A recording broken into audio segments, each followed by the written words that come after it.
በቁርአን ቁጥር የመሐመድ ቅጥፈት በቁርአን ቁጥር 1 መሐመድ ካገባቸው 11 ሚስቶች መካከል አንዷ የሆነችው ዜነብ የመሐመድ ያክስት ልጅ ነበረች። ዘይድ የተባለ በቤቱ ያደገ አንድ ወጣት ደግሞ ነበረው፣ ወይም መሐመድ ያሳደገው ማለት ነው።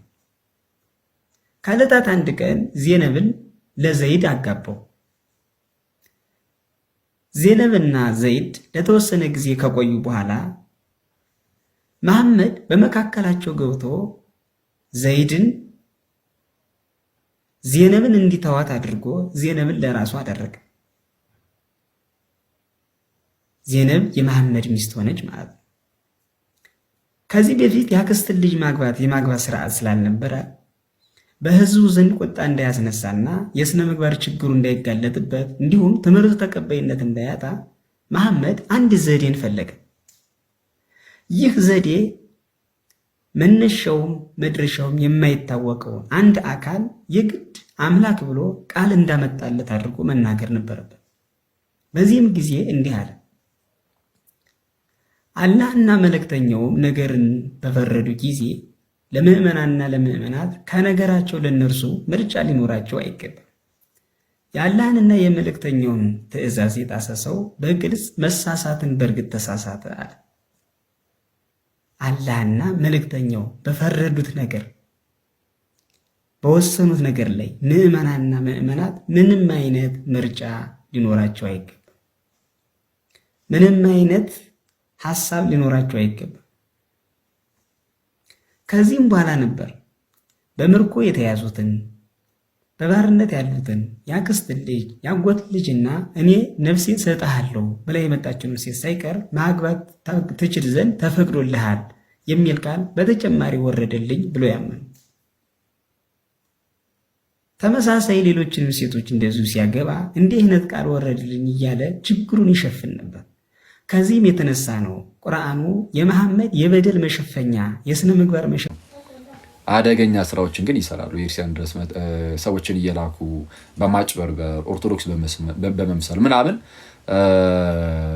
እየዋሹም ጭምር አዎ የኛ እምነታችን እኮ እንዲህ ነው ምናምን ነገር እያሉ እየዋሹ ቤተክርስቲያናችን ላይ በጣም አደገኛ ነገር የሚሰሩ እርጉም ተሐድሶች አሉ። በጣም እርጉም ተሐድሶች አደገኛ እና እኔ ጋይስ በጣም አንዳንዴ የለም ሲባል የሆነ ሰዓት ላይ ስር ሰዶ ልናገኘው ስለምንችል አሁን አለ እያልኩኝ አይደለም ሙሉ በሙሉ ግን ቢያንስ ግን ሁሌም መጠንቀቅ አለብን። አንቀላፋም። ሰይጣን እንዴት ያንቀላፋል? እንደ አንተ ቤተክርስቲያን ከእንደነዚህ አይነት ከኑፋቄ ፈተና ልታርፍ ትችላለች? አትችልም። በቃ አለቀ። ሁሌም ቢሆን ኑፋቄ ይኖራል። ስለዛ በደንብ ህዝቡ በደንብ ነቅቶ መጠበቅ አለበት ነው። ቤተክርስቲያኒቱ እምነቷን ታውቃለች። አለቀ። አንተ ደግሞ እንዳትወሰድ ከጎን ያሉ ሰዎችም እንዳይወሰዱ ከጎን ያሉ ሰዎችም እንዳይወሰዱ ቤተክርስቲያን ውስጥ የሆነ እንግዳ የሆነ ነገር ሲነሳ በአቅራቢያ ባሉ ደብራት ምናምን የማይሆን ነገር ስታይ ይሄ ነገር እንዴት ነው እንድትል ማለት ነው። ግን እንደዚህ ስለ ደግሞ ሌሎች ደግሞ ኦርቶዶክስ ሆነው በጣም በቃ የሆነ እንዴት ነው መሰላችሁ በጣም እኔ አላቅም እባብ የሚለው ቃል አትጠቀምም እንጂ ለወንድም ለእህት ማለት ነው። ለኦርቶዶክስ የተቆረቆርን መስለን ቤተክርስቲያንን የምንበላ በስመ አብ አደገ። የቤተክርስቲያን ጠላቶች ደግሞ አሉ። አንዳንዶች በጌታ ስም የቤተክርስቲያን ሊትራሊ ጠላት ሳያስቡ ጠላት የሆኑ ሰዎች አሉ። እኔ እንደዛም አይቻለሁ። እንግዲህ ይሄ እኔ እይታ ነው። ልሳሳት እችላለሁ ግን ሊትራሊ የቤተክርስቲያን ጠላት ነቀርሳ ብቻ በስመ አብ አንዳንዱ ማለት ነቀርሳ የሆነ በጣም ጠላት ሰው በደንብ እግዚአብሔርን ወደ ማምለክ ጌታን እርሱም ክርስቶስ ኢየሱስን ወደ መውደድ ወደ ቅዱስ ቁርባን ምናምን እንዳይጠጋ ዝም ብሎ ምንም አይሰራም። ብቻ የሆነ እንትን ነገር የሆነ በቃ እንዴት ነው የተቆረቆረ የሚመስለው ስታየው እኮ በጣም እንዴ በስመ አብ ምናምን ይላል። ልክ ይሄ የአይሁድ እምነት አልነበር ጥንት ላይ ክርስትና የአይሁድ እምነትን ተክቶ ነው የመጣው ባይዚ እና አሁን ላይ አይሁዳውያኖች አይመለከቱንም ማለት ነው። እና እነሱን ተዋቸውና ጥንት ላይ ግን በአይሁዳውያን ውስጥ የተለያዩ ሴክቶች አሉና ፈሪሳውያን የሚባሉ አሉ። ዝም ብሎ ህጋችን እኮ ይላል እግዚአብሔርን አያመልኩም፣ አያውቁም። በልቡ የምርም እግዚአብሔር ያለለት ሰው እንኳን አይመስልም። ሁሌ የሚጨነቀው ለእግዚአብሔር አይደለም፣ ለህይወቱ አይደለም። በቃ ዝም ብሎ ብቻ እሱ ላቆማቸው የተለያዩ ስርዓቶች ነው። እና ልክ እንደዚህ የሚመስል አይነት ደግሞ ሊኖር ይችላል። እና እንደዛ ሆኑ እያልኩኝ አይደለም። ሁሌም ተጠንቅቃችሁ እዩ ምናምን ስላችሁ ዝም ብላችሁ እንደዚህ ያገኛችሁትን ሁሉ እንትን እንድትሉ ሳይሆን ግን አትሊስት ግን መጀመሪያ ግን ይህን ለማድረግ መሰረታዊ ክርስትና ትምህርት መታወቅ አለበት። እሱ ከታወቀ በኋላ እሱንም ደግሞ ስታረጉ በፍቅር ለምሳሌ የምርም እንደዚህ የኑፋቂ አይነት ነገር ያለበት ሰው የሚመስል ነገር ካያችሁ ያ ሰው በምን ኢንቴንሽን እንደዛ እያለ እንደሆነ አታውቁም። ሆን ብሎ ለማጥቃት ነው ቤተክርስቲያንን ወይስ ተሳስቶ ምናምን አይታውቁትም። ስለማታውቁት ቀስሩ በፍቅር እንዲመለስ ለማድረግ መሞከር እንደዛ ነው። አለበለዚያ ግን ዝም ብለህ አሁን እንደዛ የሚመስል ነገር ስላየህም በአደገኛ ሁኔታ መሄድም አይቻልም። ከዚህ ቀደም ተሐድሶች ፕሮቴስታንቶች ማለት ነው ከኤርሲያናችን የሆነ ሰዓት ላይ በጣም ወጥተው ነበር እና አይደለ የሆነ ጊዜ ላይ ወጥተው ነበረ እና ሲወጡ ይሄ በጣም ብዙ ዘማሪያን ሰባኪያን ምናምን ነገሮች የሄዱበት ሰዓት ያኔ እንግዲህ ያው ፕሮቴስታንቶች በጣም አደገኛ ነገር ሞክረው ነበር እንደምታውቁት። ግን አሁን የወጡት ሁሉ አሁን ከኤርሲያን ውስጥ የወጣው ሁሉ የምርም አደገኛ ነገር ጀምረው ምናምን በዛው ኢንቴንሽን ቀጥለው ይሄዱ ናቸው? እንደዛ የምታስቡት አይደለም በፍጹም። የተወሰኑ የሆኑ ሰዎች ይኖራሉ አደገኛ አጀንዳ ይዘው የሚመጡ ፕሮቴስታንቶች ይኖሩና ቸርች ውስጥ አብዛኛው ሰው ኢቭን ሰባኪ የምትለው ሰው የራሱ የሚያውቀው ታሪክ የለም። በቃ ዝም ብሎ ብቻ ተሰልፎ ይወጣል። በምን ምክንያት ከተባለ አንደኛ የነዛን ሰዎች በደንብ ይሰማና ከዛ እነዚህ ጋር ደግሞ አወጣጣቸው ያን አሁን ሲወጡ አንዳንድ ነገሮችን እየሰማሁ በጣም እየገረመኝ ነበር። በድንጋይ ምናምን ሳይቀር የተበረገደም አለ አሉ። ኧረ በስመ አብ! ይህ ሺ ነው ቅዱስ ሚካኤል እንደዚህ ያደረገ ሰው ካለ እውነት ከሆነ ማለት ነው። በእርግጥ እውነት ነው ተብሎ እና ጳጳስ ስር ቆሞ በድንጋይ የተፈነከቱ ሰዎች አሉ ተባለ። በስመ አብ! ኧረ ልክ እንደነዚህ አይነት ሰዎች እንዳትሆኑ ቤተክርስቲያናችሁን ጠብቁ። ግን በድንጋይ ግን አይደለም፣ በድንጋይ ሳይሆን እኔ በስመ አብ በትምህርት ይሻላል።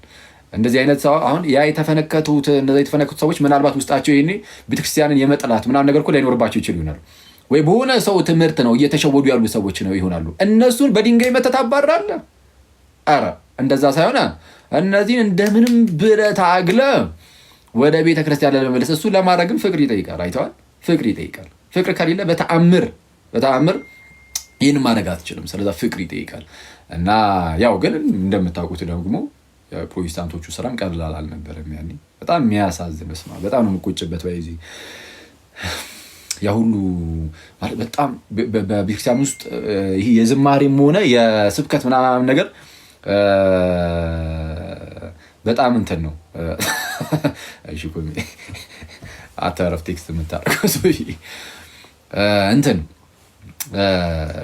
ያ ሁሉ ይሄ የስብከቱ የዝማሬው ምናምን መነሳሳቱ ምናምን በጣም የሚገርም ነበር አይደል? የሆነ ጊዜ ላይ እንደ አንዳንድ ሰው እኮ በዚህ እንደዚህ መደረጉንም እንደ ጀብድ የሚያወሱ አለ።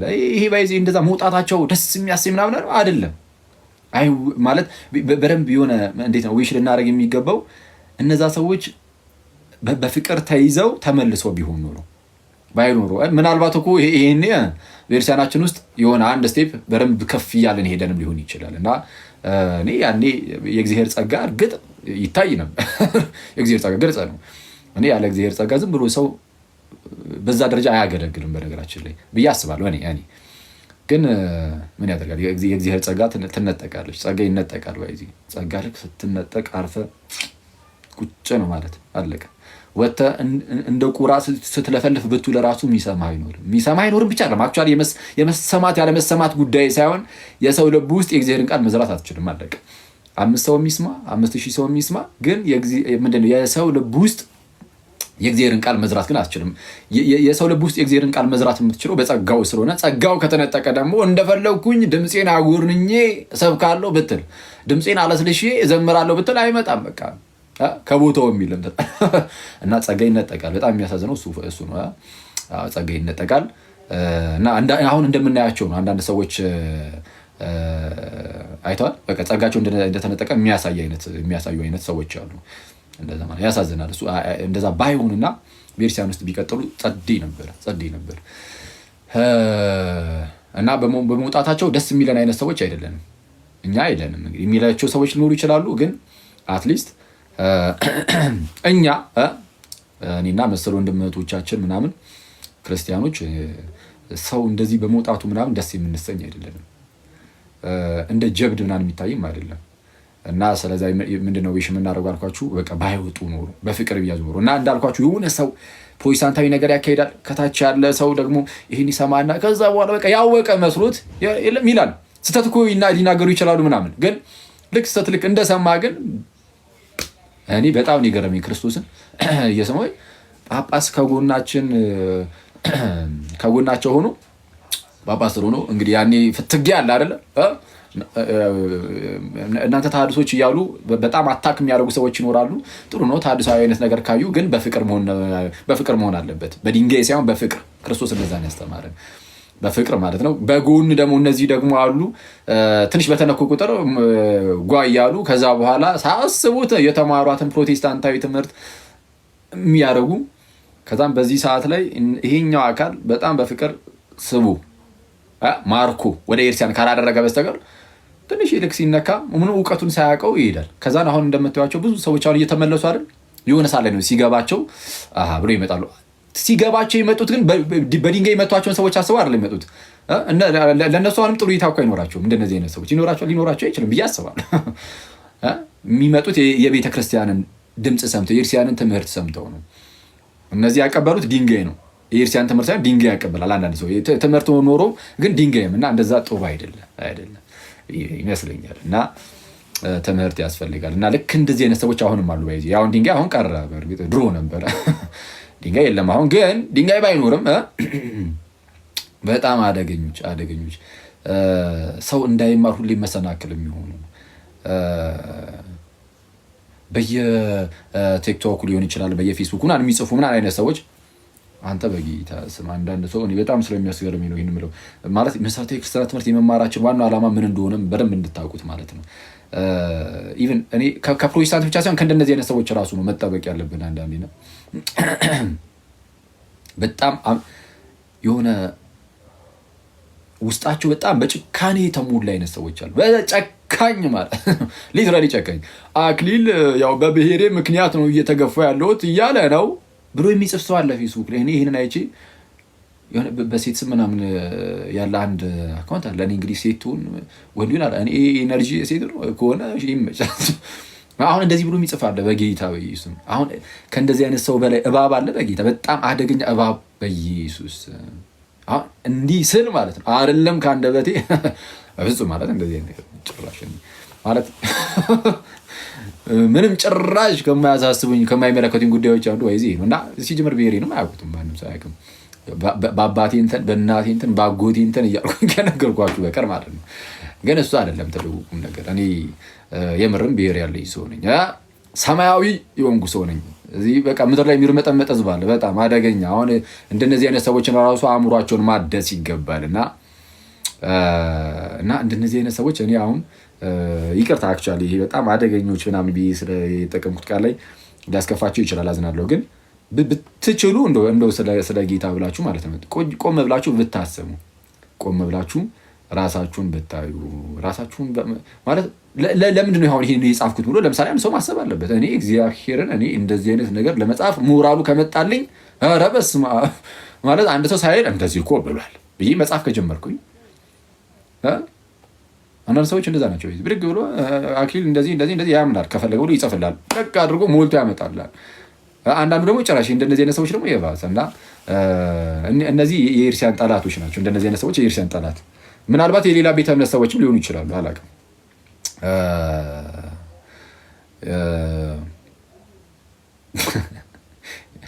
አንዱ ምን ቴክስት ያደርግልኛል፣ የቀድሞ ባብ ራሱ እንደዚህ ተንከሲስ አይደለም ይልኛል። አይ ግን የኤርሲያን ጠላት በቃ በሁለት ሳይድ ነው። አንደኛው በተሐድሶ በኩል የሚገባው ነው፣ አንደኛው በኤርሲያን ውስጥ ሆኖ የተቆረቆረ መስሎ የህዝቡን ልብ የሚያሸብርና መሰረታዊ ትምህርቱን እንዳያውቅ ወደ ቅዱስ ቁርባን ራሱ እንዳይጠጋ የሚያደርግ ማለት እንዳይጠጋ የሚያደርገው እንዳትቀርብ እያለ ሳይሆን ለመቁረብ ሲዘጋጅ ወደኋላ የሚጎትት አይነት እና የኤርሲያን ጠላት ናቸው። እንደዚህ በጣም አደገኛ ናቸው እና ቤተክርስቲያናችሁን በጣም ፕሮቴክት አድርጉ ከተሐድሶ መናፍቃና ከእንደነዚህ አይነት በተንኩል ከተሞሉ ሰዎች ማለት ነው። እና እንዴት እናድርግ ከተባለ እነዚህን ሰዎች ግረፍ ምናምን ማንም የሚል የለም፣ እንደዚህ ነገር የለም። ግን አትሊስት ግን እምነትን በማወቅ አስተምህሩን በማወቅ በጣም በብዙ ሳይድ ነው ያለው። በዚህ ችግር በጣም በብዙ ሳይድ ይነሳል። ሁሉን ነገር አሁን እዚህ እንትን አንለውም፣ ግን እና መሰረተ ቴክስትና ትምህርታችሁን ወቁ። ነገረ ድህነትን በጣም በቀላሉ አጭር አድርጌ ነው የምነግራችሁ። ለዛ ነው በጣም ብዙ ሰዓታችሁን ይሰርኩት ትላለህ። እሺ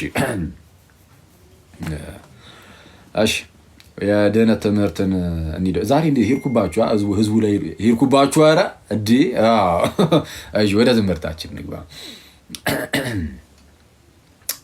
ኦኬ ኮሜንት ኦፍ ላድርግና እሺ ነገረ ድህነት ማለት የድህነት ትምህርት ነው በአጭሩ።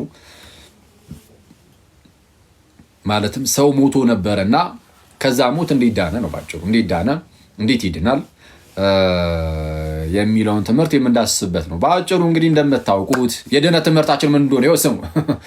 የድህነት ትምህርት ላይ ጥረት ያለ ነገር አለን እና ሰው የድህነት ትምህርታችን ምን ይመስላል የሚለውን ለማወቅ ለመረዳት ከምር የምንጀምረው ከመጀመሪያው ሰው ከአዳም ነው። እንደምታውቁት እግዚአብሔር አምላክ የመጀመሪያውን ሰው አዳምን በራሱ መልክና ምሳሌ አድርጎ ፈጠረው ይላል ዘፍጥረት ምዕራፍ 1 ቁጥር 26 ላይ እንደተናገረው እግዚአብሔርም አለ ሰውን በመልካችን እንደ ምሳሌያችን እንፍጠር። ስለዛ እግዚአብሔር አስቀድሞ ሰውን ሲፈጥረው ወይም አዳምን ሲፈጥረው በራሱ መልክና በራሱ ምሳሌ አድርጎ ፈጠረው። ስለዛ አዳም በጣም በታላቅ ክብር የተፈጠረ ሰው ነው ማለት ነው አይደል? አዎ። ቀጠል አድርጎም ደግሞ ምንድነው በምድር ላይ በሚኖሩት ላይ ሁሉ ላይ ገዢ አደርገዋለሁ አለ። ስለዚህ ይግዛቸዋል። ስለዚህ የጸጋ ገዢም ጭምር አደረገው። ተመልከቱ፣ በክብር ላይ ክብር። አንደኛ እግዚአብሔርም አለ ተብሎ ሰውን በመልካችን እንደ ምሳሌያችን እንፍጠር ብሎ ነው የፈጠረው እግዚአብሔር። ማለት ለሌሎች ፍጥረታት ራሱ እንደዚህ አይነት ንግግር አልተነገርም። እንዲህ ያለው ነገር የተነገረው ለሰው ወይም ለአዳም ነው የተነገረው እና አዳም ሲፈጠር አንደኛ በእግዚአብሔር መልክ እና ምሳሌ ሆኖ በክብር ተፈጠረ። በእነዚህ ሁሉ ላይ ገዢ አደርገዋለሁ አለ። ስለዛ ገዢ ያደረገው በክብር ላይ ክብር።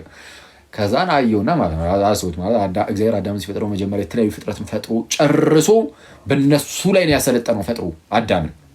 መጨረሻ ላይ ነው የፈጠረው አዳምን እና ከዛ በጣም የሚያስገርሙ ሁለተኛው የዘፍጥረት ምዕራፍ ላይ ደግሞ ኧረ ይሄ ብቻማ አይበቃውም ለአዳም አለ እግዚአብሔር። የእግዚአብሔርን ለአዳም ያለውን ነገር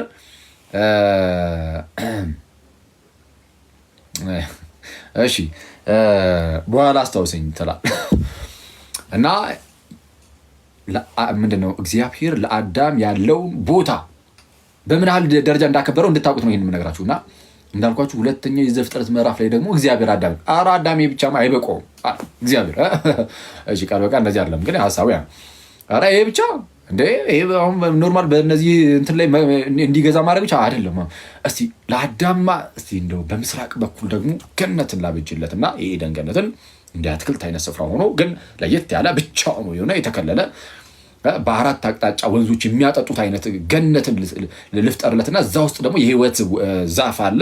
ከሱ ደግሞ የሆነ ሰዓት ላይ በልቶ ደግሞ ለዘላለም ይኖራል እዛ ላኑሮ ማለት ይሄንን ሲያደርግ አሁን ከአዳም ምን ታይቶ ነው? ምንም። አዳም ምን አድርጎ ነው? ምንም አላደረገም። እግዚአብሔር ባወቀ በእርሱ ደግነት በእርሱ ቸርነት በራሱ መልክና ምሳሌ አድርጎ ፈጠረው፣ የሁሉም ገዢ ያደረገው።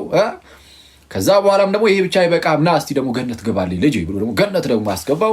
ገነት ሲያስገባው ደግሞ በጣም በሚያስገርም ሁኔታ ከኃላፊነት ጋር ነው። ምን ብሎ በምን መልኩ ነው ከኃላፊነት ጋር ያስገባው? እሺ በምን መልኩ ነው ከኃላፊነት ጋር ያስገባው? ምንድነው? ገነትን ጠብቃት ብሎ ማለት ነው። ማለት ኃላፊነት ሰጠው ማለት አስቡት፣ ግንኙነታቸውን በጣም ደስ የሚል ነው ግንኙነታቸው። እና ገነትን ጠብቃት አለው እና አዳም በክብር ላይ ክብር በክብር ላይ ክብር የሆነለት እግዚአብሔር በጣም ያከበረው አክብሮ የፈጠረው ፍጥረት ሰው ነው፣ አዳም ነው። እንዲህ እንክብካቤ ውስጥ በጌታ ስም እንዲፈጥሮ ራሱ እኮ በቃ ምን እዛው እኮ ነው በቃ እንክብካቤ በእንክብካቤ ይሄን ሁሉ አደረገለትና እግዚአብሔር አንድ ነገር ብቻ አዘዘው። አዳም ምን አዘዘው? እዛው ሁለተኛው ምዕራፍ ላይ እሺ ከዚህ ዛፍ አትብላ አሏ። አንዴ ቆይ አንዴ ይቅርታ።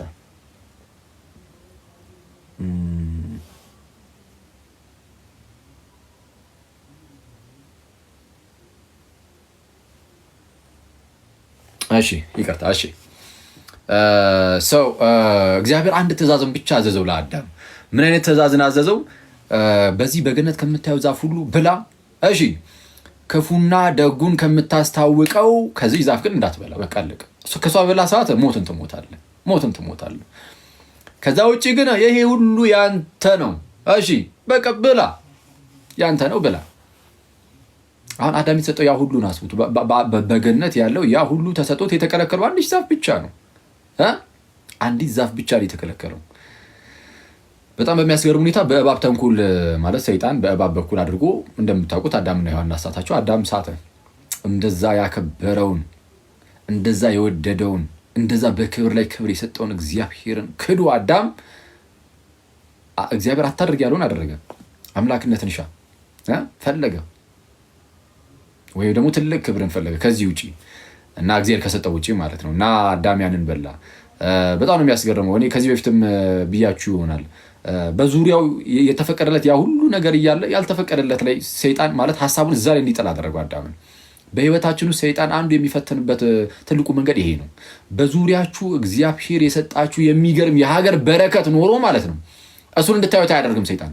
የተከለከላችሁትን የሆነች ነገር ብትመጣ ራሱ በህይወታችሁ ውስጥ ያን ያህል ትልቅ ለውጥ ላያደርግ የሚችል ነገር ሊሆን ይችላል። ግን ምንም ይሁን ኤኒዌይስ ግን የተከለከላችኋት አንዷ ነገር ላይ ሰይጣን በጣም ትኩረት እንድታደርጉ ያደርግና በተሰጣችሁ ነገር በሌሎቹ በዛ ሁሉ በብዙ ነገር ማመስገንን ትታችሁ በዚች በትንሿ ነገር በተከለከላችኋት በአንዷ ነገር እግዚአብሔርን እንድታማሩና እንድትክዱት ያደርጋችኋል። ሰይጣን ትልቁ ታክቲኩ እሱ ነው። አዳምን ያደረገው እንደዛ ነበር። በገነቱ ዙሪያ ምን ይሄው ጠቅላላ ያለውን ሁሉ ብላ ነው ያለው። እንዴ ስለሱ እግዚአብሔርን አያመሰግንም? እሺ እንዴ አረ የሕይወት ዛፍ ሳይቀር አስቀምጦለት ነበረ። የሕይወት ዛፍ ሳይቀር እሷን እንኳን እንዳያገኝ ያደረገው ሰይጣን ምን አድርጎ ያልተሰጠው ላይ ትኩረት እንዲያደርግ አድርጎ እና ትኩረታችን ሁሌ እግዚአብሔር የሰጠን ላይ ሊሆን ይገባል። ኦኬ እግዚአብሔር ያልሰጠህ ላይ ትኩረት ባደረክ ቁጥር ከእግዚአብሔር ነው የምትርቀው። እና ትኩረት እግዚአብሔር የሰጠን ላይ በጣም የምናመሰግንባቸው በጣም ብዙ ምክንያቶች አሉ። የምናመሰግንበት በጣም ብዙ ምክንያቶች አሉ። እሱ የሚገባን መቼ ነው ከተባለ የሆነ ሰው የሆነ ነገር ለምሳሌ ጤንነቱን አጡ የሆነ ሰው ስታዩ አሃ አረ እግዚአብሔር የተመስገን ነው የምትሉት እኮ አይደል? አረ ከጤንነቱ ውጪ ምንም ማለት እንደ የታመመ ሰው ሲጀመር ለምሳሌ ገንዘብ ይፈልጋል። ብዙ ሰው ገንዘብ ከቸገረው ገንዘብ ላይ ብቻ ትኩረት እያደረገ እግዚአብሔርን ሊያማርር ይችላል። ጠንቋይ ቤት የሚሄድ ሰው እኮ አለ አይደል? እና ጤንነቱ ያጣ ለምሳሌ ጤንነቱን ቢያጣ ያ ሰው ጭራሽ ገንዘብ አያሳስብም። እንዴ አንተ ሆድህን የቆረጠ ቀን የዛን ቀን አረ ገንዘቡ ይቅርና ሆዴን መልስልኝ አይነት ስታፍ ነው የምትጫወተው። አይተዋል። የምናመሰግንበት በጣም ብዙ ነገር አለን። ጤናችንን ብናጣ እንኳን እግዚአብሔርን አንክደውም። ሌሎች ብዙ ሀሳብ ብዙ የምናስባቸው ነገሮች አሉ። ኢየሱስን ሰጥቶን የለም ወይ? አረ በስመ አብ ልጁ ኢየሱስን ከሰጠነው በቃ ይህንን ማሰብ ራሱ አያሳርፍም ወይ? እንዲህ በስመ አብ እኔ ኢየሱስ ክርስቶስን የሚያህል ጌታ እንዳለን ማሰብ በራሱ እኮ እኔ ክርስቶስን የሆነ ራሱን የቻለ የሆነ የሚፈጥር ደስታ የለውም ውስጣችን ውስጥ እንዴ? ኢየሱስን መጀመሪያ አስቡት ማን እንደሆነ ከዛ አስበውና እሱ ጌታ ነው። አረ በስመ አብ እንዴ ይሄ ውስጣችን የሆነ ደስታን ካልፈጠረ ምንድነው ሊፈጥር የሚችለው? ይሄ በጣም ውስጣችን ላይ በጣም የሚገርም ደስታን የሚፈጥር ታላቅ የሆነ እውነታ ነው። ኢየሱስን የመሰለ ጌታ አለን የሚለው እና እግዚአብሔር ብቸኛ ልጁን አሳልፎ ከሰጠ እግዚአብሔር ተመስገን የምትልበት ነገር አለ። ለምሳሌ አንድ ሰው በጣም የከበረ እንቁ አለው ልበላችሁ። በጣም የከበረ እንቁ አለው። ከዛ ደግሞ የተወሰነ ሌሎች ገንዘቦቹን ደግሞ አለ። የከበረ እንቁ እንዳለ ሆኖ ለማን ማለት ብቻውን የያዘው ማለት ነው። ብቻውን የያዘው የከበረ እንቁ አለው። ደግሞ ገንዘብ አለው ኦፍ ኮርስ። እና ገንዘብ ቢሰጣችሁ ከገንዘቡ ላይ ቆንጠር አድርጎ የተወሰነ ነገር በተን ቢያደርግባችሁ ጸዴ ነው። ግን እንቁን ያንን እሱ ጋር ብቻ ያለውን እንቁን አንስቶ ቢሰጣችሁ ምንድነው? በዛ እንቁ ምክንያት ማለት ገንዘቡን ራሱ አትረሱትም። የሰጣችሁን ገንዘብ ራሱ ኦፍ ኮርስ ትረሱታላችሁ። የምር በስማ እና እግዚአብሔር የሰጣችሁ እኮ እንቁን ማለት እንቁን ሳይሆን ብቸኛ ልጁን በስማ ብቸኛውን ልጁን ጌታችን ኢየሱስን ነው የሰጠን። ለገዛ ልጁ ያራራለት ነገር ግን ስለ ሁላችን አሳልፎ የሰጠው ከእርሱ ጋር እንዴት ሁሉን ነገር አይሰጠንም? እንደዛ ላይ ነው ሰው ሌላው ነገር ሁሉ ኋላ የሚመጣ ነገር ነው ማለት ነው። ቢቀርም ባይቀርም ያን ያህል ሊያስጨንቀን አይገባም። አንዴ እንቁን ሰጥቶናል፣ ልጁን ኢየሱስን ብቸኛውን እርሱን ሰጥቶን የለም ወይ? በቃ እና የምናመሰግንበት ብዙ ነገር አለ እና ስለዛ የሆነ ነገር ኤኒዌይስ አዳም እንዲህ ያለ ማለት የሀገር ትልልቅ ነገሮች ተሰጥተውት እነዛን ነገሮች ሁሉ ረስቶ የሆነች ነገር ላይ አንዲቷ የተከለከለው ነገር ላይ ፎከስ እንዲያደርግ አደረገውና ሰይጣን አሳተው ነው ወደቀ እንደምታውቁት። ስለዛ ያችን በበላ ሰዓት ሞትን ትሞታለህ ብሎት ነበረ፣ እግዚአብሔር ሞተ። ያው መሰረቱ ላይ ትንሽ ልንገራችሁና ሌላው ሚስጥራቱ ምኑ ቀለል አድርገን ተናግረን እናልፈዋለን። ያው የምናውቀው ነገር ነው ሁላችንም። ለማንኛውም አዳም ወደቀ። እሺ አዳም ወደቀ፣ ሞት መጣበት። ሞትን ትሞታለህ ተብሏል። ስለዛ ሞት ወደ እርሱ ዘልቆ ገባ። ሞት ወደ አዳም ዘልቆ ገባ። ስለዛ ሁሉም ማለት አዳም በሞት ጥላ ስር ወደቀ። ባጭሩ ያቺ ዛፍ መርዝ ኖሮባት ነው የሞተው አዳም አይደለም ነው እንዴ? መርዛማ ሆና ነው የሞተው አዳም አይደለም። መርዛማ ሆኖ ሳይሆን እግዚአብሔር አታድርግ ሲለው ማድረግ አልነበረበትም። ካደረገ እግዚአብሔር አታድርግ እያለው ስለሆነ ያደረገው በእግዚአብሔር ትእዛዝ ላይ እያመፀ ነው። ካመፀ በእግዚአብሔር ትእዛዝ ላይ ማመፅ ኃጢአትን ማድረግ፣ የኃጢአት ደሞዝ ሞት ነው። ስለዛ ሞትን ያስከትላል። በእግዚአብሔር ላይ ማመፅ ምንን ያስከትላል? ሞትን ያስከትላል። ስለዛ ኃጢአትን አደረገ፣ በኃጢአቱ ሞት ተከፈለው እና ሞትን ትሞታለህ ብሎት ስለነበረ የእግዚአብሔር ፍርዱ ግዴታ መፈጸም ነበረበትና ከባህሪው ጋር ተቆራኘ። ሞት ከስጋው ጋር ሞት ተቆራኘ። አለቀ። ሞት ተቆራኝቷል። ከዛ በኋላ ከአዳም የሚወለዱ ሰዎች ሁሉ በዚህ በሞት ቁራኝነት ውስጥ ሆኑ። ስለዛ ማን አስፈለጋቸው? ራሱ አምላክ አስቀድሞ የፈጠራቸው ራሱ እግዚአብሔር ዳግመኛ ደግሞ ሕይወትን ይዘራባቸው ዘንድ የሚጠብቁ ሆኑ። በቃ ሰው ማለት በሞት ጥላ ስር የወደቀ ማለቀ። ሌላ አይነት ሰው የለም። በቃ ይሄ ነው ሰው። ከዛን እግዚአብሔር መጣ። እግዚአብሔር ልጁን ይልካል ማለት ነው። ልጁን ቀጥታ አይልክም። በነገራችን ላይ ልክ አዳም ኃጢአትን ሰራ ምናምን ነገርና ምንድነው ተሸሸጉ። አዳምም ሔዋንም ቅጠላቸውን ለበስ አድርገው እንደዛ ነገር ተሸፋፍነው ተቀመጡ። አንዴ ቆይ እሺ። አፈሩ፣ ተሸማቀቁ፣ በግልጥ መውጣት እንኳን አልቻሉም። እና ያኔ እግዚአብሔር ራሱ ነው በነገራችን ላይ ኢቭን በጣም የሚያስገርመው ሰው በድሎ ወድቆ ራሱ እግዚአብሔር አምላክ ነው አዳም ወዴት ነህ ብሎ የመጣው እንዲህ። በስመ አብ አዳም ራሱ በድሎ አሁንም ደግሞ እግዚአብሔር ሳይ በድሎ ያውቃል እኮ እግዚአብሔር ኦፍ ኮርስ የት እንዳለም እንትን ላይቱ በጣም ልብሴ መቀየር አለብኝ መሰለኝ እንትን እያለ ነጭ ነገር አዋሲ። እሺ ኤኒዌይስ ማለት እግዚአብሔር አምላክ አዳም የት እንዳለ ያውቃል እና ፈለገው መጣና ያው ኃጢአት እንዳደረገ ያውቃል ምናምን። አዳም ወዴት ነህ አለ። ፈርቶ እኮ ተሸማቆ ተሸሽጓል። እና አዳም ወዴት ነህ ብሎ ሲጠይቀው ነው ያለን። እና ኃጢአት ሰርተን ራሱ የሚፈልግ አባት ነው ያለን ጋይዝ። እግዚአብሔር አምላክ የዚህን ያህል ነበር አዳምን የሚቀርበው እና አሁንም የሚቀርበን እንደዛ ነው። ሲበደልም አዳም ወዴት ነህ ብሎ ፈልጎ ነው የሚመጣው። ፈልጎ ይመጣል እና ወዴት ነህ አለ። እና አዳም የመለሰውን እናውቃለን። ያው በሴቲቱ ያሳብባል፣ ሴቲቱ በእባቡ ታሳብባለች። ጄኖስ አንዱ በአንዱ እያሳበበ የእግዚአብሔር ቁጣ ግን በእነርሱ ላይ ፍርዱ መምጣቱ አይቀርም። ኦልሬዲ አንዴ የሚወጣ ነገር ስለሆነ ማለት ነው። እና በጣም የሚያስገርመው ግን ቅጠል ነበር የለበሱትና እግዚአብሔር ግን የቆዳ ልብስ ሰጣቸው ይላል። የቆዳ ልብስ እንዴት ነው የሚዘጋጀው? ቆዳን አለበሳቸው ይላል። እሺ ቆዳው እንዴት ነው የሚሆነው? ልብስ የሚሆነው በጉ ይታረዳል። በጉ ይታረድና እሺ በጉ ከታረደ በኋላ ይወጠራል። ቆዳው ተገፎ ቆዳ ይወጠራል። ከዛ በኋላ ልብስ ይሆናል። ፋሲካችን ክርስቶስ ታርዶልናል ይላል። እነሆ የዓለምን ኃጢአት የሚያስወግድ የእግዚአብሔር በግ ተብሎ ስለ ክርስቶስ ሲነገር ይሄ ለክርስቶስ ምሳሌ ነው። እነሆ የዓለምን ኃጢአት የሚያስወግድ የእግዚአብሔር በግ ተብሎ ጌታችን ኢየሱስ ፋሲካችን ክርስቶስ ታርዷል ተብሎ በመስቀል ላይ ታረደ እና እጆቹን ወጠሮ በዛ ተሰቅሎ ስለ ሁላችን ደግሞ ልብስ ሆነ። በመንፈሳዊ ሕይወታችን እርቃናችንን ለነበር ነው ለኛ የጽድቅ ልብሳችን ጌታችንና መድኃኒታችን ኢየሱስ ክርስቶስ ነው። አፍረን ተሸማቀን ለነበር በኃጢአት እርቃን ተሸማቀን አፍረን ተሸማቀን የነበርን ሰዎችን መጥቶ ልብስ ሆነን ማለት ነው። ማን? ጌታችን እና እግዚአብሔር ልጁ ኢየሱስ ላከና እንዴ እሺ እግዚአብሔር ልጁ ኢየሱስ ላከ። እንግዲህ ዓለምን ሊያድን ማለት ነው። በቃ ዓለም በራሱ መዳን አልቻለም። ነቢያት ተነስተዋል። ብዙ ነገስታቱም ነቢያቱም ካህናቱም ምንም ተነስተዋል በብሉይ ኪዳን። ግን ማናቸውም ግን ዓለምን ማዳን አይችሉም። አይደለም ዓለምን ራሱን ማዳን የሚችል የለም።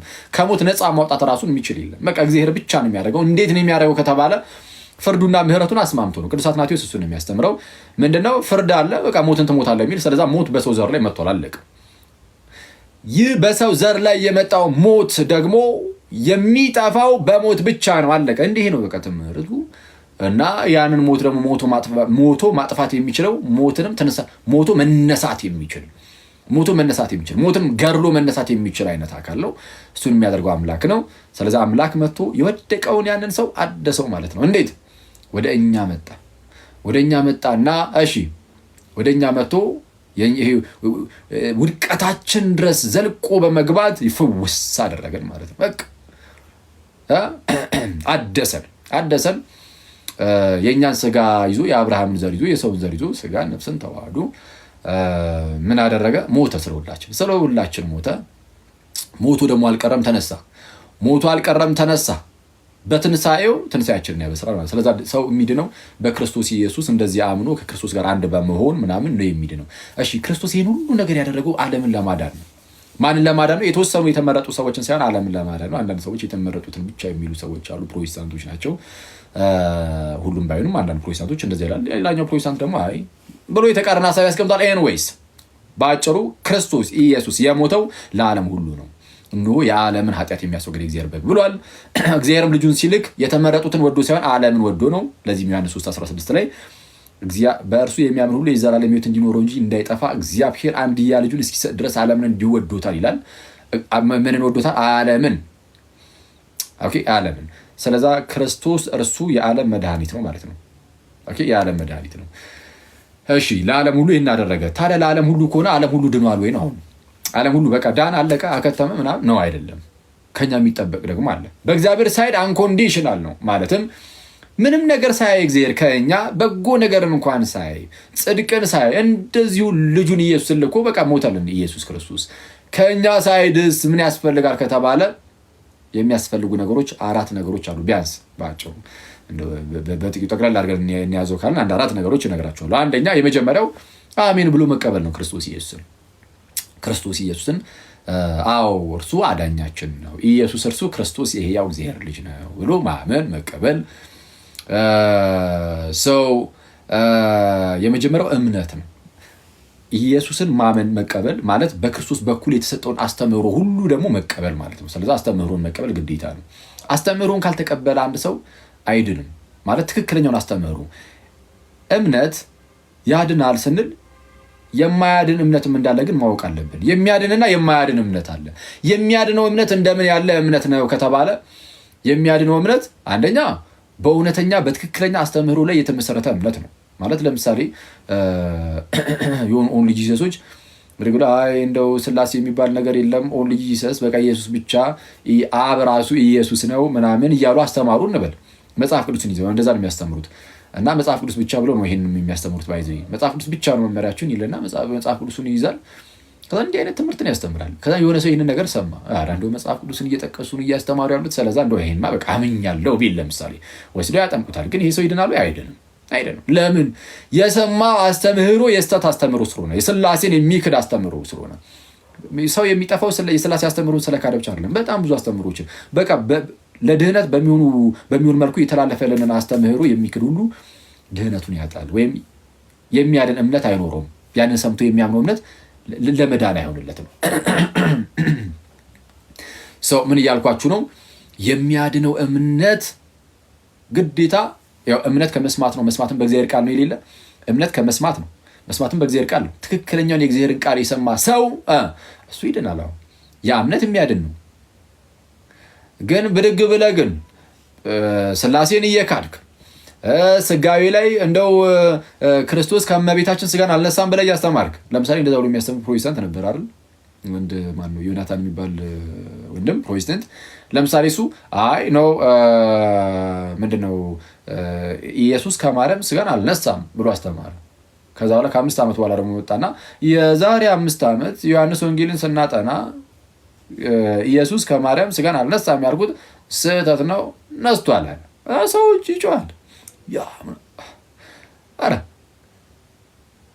አሁን ይሄ በጣም ባይዜ እንደ ቀለል ተደርጎ ዝም ብሎ እንደዚህ እንተናለ እንጂ ያው ጊዜው ዘመኑ ነው እንጂ ጥንት ላይ ቢሆን ይሄ በስመ አብ ተአምር ነው። እንደዚህ አይነት ክህደት ሁለተኛው ክፍለ ዘመን ላይ የነበረ መንፍቅና ነው። የነ ቫለንቲኑስ መንፍቅና ነው። ኢየሱስ ከማርያም ስጋን አልነሳም የሚለው አንተ ሰው ዮሐንስ ወንጌልን አስጠናለሁ ብሎ እንደዚህ አይነት ሲጀመር ሰቱ እስከወደቀ አደገኛ ነው። በኋላ ላይ ያው ተመለስኩኝ አለ። አክቹዋሊ ግን ስለዚህ ያንን ያመነ ሰው በቃ ይጠፋል ማለት ነው ባጭሩ።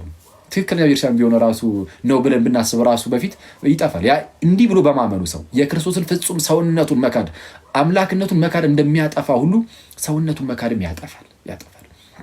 እና ኤኒዌይስ የድህነት ጉዳይ ላይ እንደዚሁ የእግዚአብሔርን ጸጋ የምንካፈልባቸውን ጥምቀትን የሚያቃልል ቅዱስ ቁርባንን እውነተኛ የሆኑ የክርስቶስን ስጋና ደም የሚያቃልል እንዲህና የመሰሉ ነገሮችን ሌሎች አስተምሮችንም ማለት የማያምን የማይቀበል ሰው የሰበከውን ስብከት ሰምተህ ብታምን አትድንም። እሱ ድህነት የማዳን ኤፊካሲ ወይም ብቃት አይኖረውም። እና ሰው የሚያድነው እምነት እንደምን ያለ እምነት ነው ከተባለ የመጀመሪያው በትክክለኛ አስተምህሮ ላይ የተመሰረተ እምነት አንደኛው እሱ ነው። ሁለተኛው ደግሞ በፍቅር የሚሰራ እምነት ነው። ዝም ብሎ የፈዘዘ ዝም ብለህ ትክክለኛው ትምህርት ሰምተህ ራሱ ማለት ነው። ትክክለኛው ትምህርት የምትሰማው ከጌታ ቤተክርስቲያን ነው። አለቀ። ወደ ክርስቲያን ራሱ ብትጨምር አምናል እኮ ግን ያ እምነት ግን ፍሬን የማያፈራ ከሆነ አንድ ወደ ድህነት ውስጥ ወደ ክርስቲያን ውስጥ ብትመጣ ብትጨመር እንኳን ፍሬን የማያፈራ ከሆነ ያ እምነት የሞተ ይሆንና አንተንም የማያድን ይሆናል። ስለዛ ትሞታለህ። ያ እምነት አያድንህም ማለት ነው። አያድንህም። የሚያድነው እምነት እንደምን ያለ ነው? ሶስተኛው ክራይቴሪያ እንዲያድን ማለት ነው ያ እምነት። ሶስተኛው እስከ መጨረሻው መጽናት አለበት። አምነህ ትክክለኛው ትምህርት ሰምተህ ወደ ክርስቲያን ተጨምረህ ፍሬን እያፈራ እየኖርክ የሆነ ሰዓት ላይ ግን እጠፍ ብትል ትጠፋለህ፣ ትታጠፋለህ። እዛው በመንፈስ ህይወትን እጠፍ ብለህ ተቆርጠህ ትቀራለህ። ስለዚህ ግዴታ እያፈራ እስከ መጨረሻው ደግሞ መጽናት አለብን። ስለዚህ ቢያንስ እነዚህ ሶስቱ ነገሮች ያሟላል። የሚያድነው እምነት እንደምን ያለ ነው ከተባለ አንደኛ በትክክለኛ ትምህርት ላይ የተመሰረተ እምነት፣ ሁለተኛ በፍቅር ሆኖ የሚሰራ እምነት፣ ሶስተኛ ደግሞ እስከ መጨረሻው የሚጸና እምነት። ይህ እምነት እንዲህ ያለው እምነት ያድናል። ስለዚህ ከሰው ምን ያስፈልጋል ማለት ክርስቶስ ለዓለም ሁሉ ድህነትን እንኩ ሲል ሰው እንዲድን ምን ማድረግ አለበት ከተባለ የመጀመሪያው ማመን እንዳትረሱ። እምነት እንዲህ ነው ብያችኋለሁ አሁን እንደነገርኳችሁ። ዝም ብሎ እንደዚሁ አሁን አንዳንድ ጊዜ የሚያድነው እምነት ነው ወይስ እምነትና ስራውን የሚሉ ሰው ተብሎ ዝም ብሎ እንደዚህ አይነት ጉንጫ አልፋ ክርክር የሚከራከር ሰው አለ። እንደዛ አይደለም። ሲጀመር እምነት ላይ ተግባብተሃል። እምነት ያድናል። ያው ምን አይነት እምነት? በትክክለኛ ትምህርት ላይ የተመሰረተ እምነት ነው የሚያድነው። እንደዛ ከሆነ እስቲ የትኛው ትምህርት ላይ ለምሳሌ ጥምቀት ያድናል የሚለውና ጥምቀት አያድንም የሚሉ ሁለቱም ከፕሮቴስታንት ነው ያለውና ጥምቀት ያድናል የሚልም አለ፣ ጥምቀት አያድንም የሚልም አለ።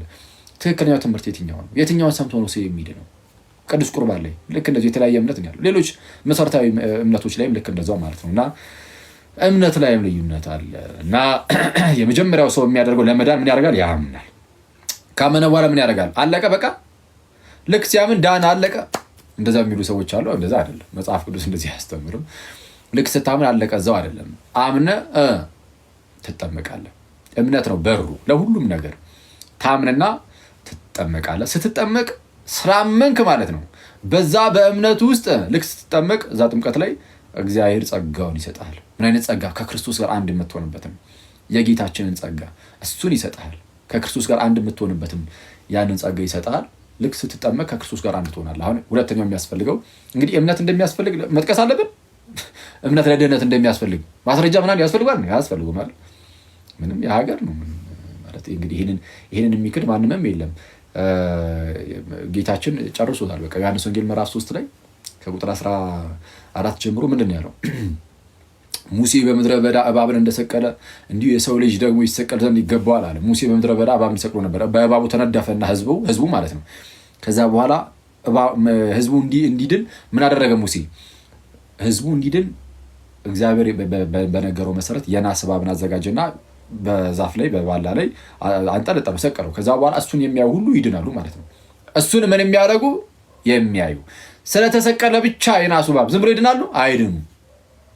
ኦኬ፣ አይድኑ። ዝም ብሎ ክርስቶስ ስለተሰቀለ ብቻ ዝም ብሎ ሰው ዳን አለቀ ምናምን፣ አይ እንደዛ አይደለም። የናስ እባብ ስለተሰቀለ ብቻ ሰው ከዛ በእባብ ከተነደፈው ሊመጣበት ካለው ሞት ዝም ብሎ እንደዚህ የሚያመልጥ አይደለም፣ ማየት አለበት ግዴታ። ልክ አሁንም ደግሞ ክርስቶስ ስለተሰቀለ ብቻ በቃ አለቀ ትድናለህ አይደለም፣ ማየት አለበት። ሚኒንግ እምነት ነው። እሱ የእምነት ምሳሌ ነው። ኦኬ፣ ስለዛ ማመን ይጠይቃል።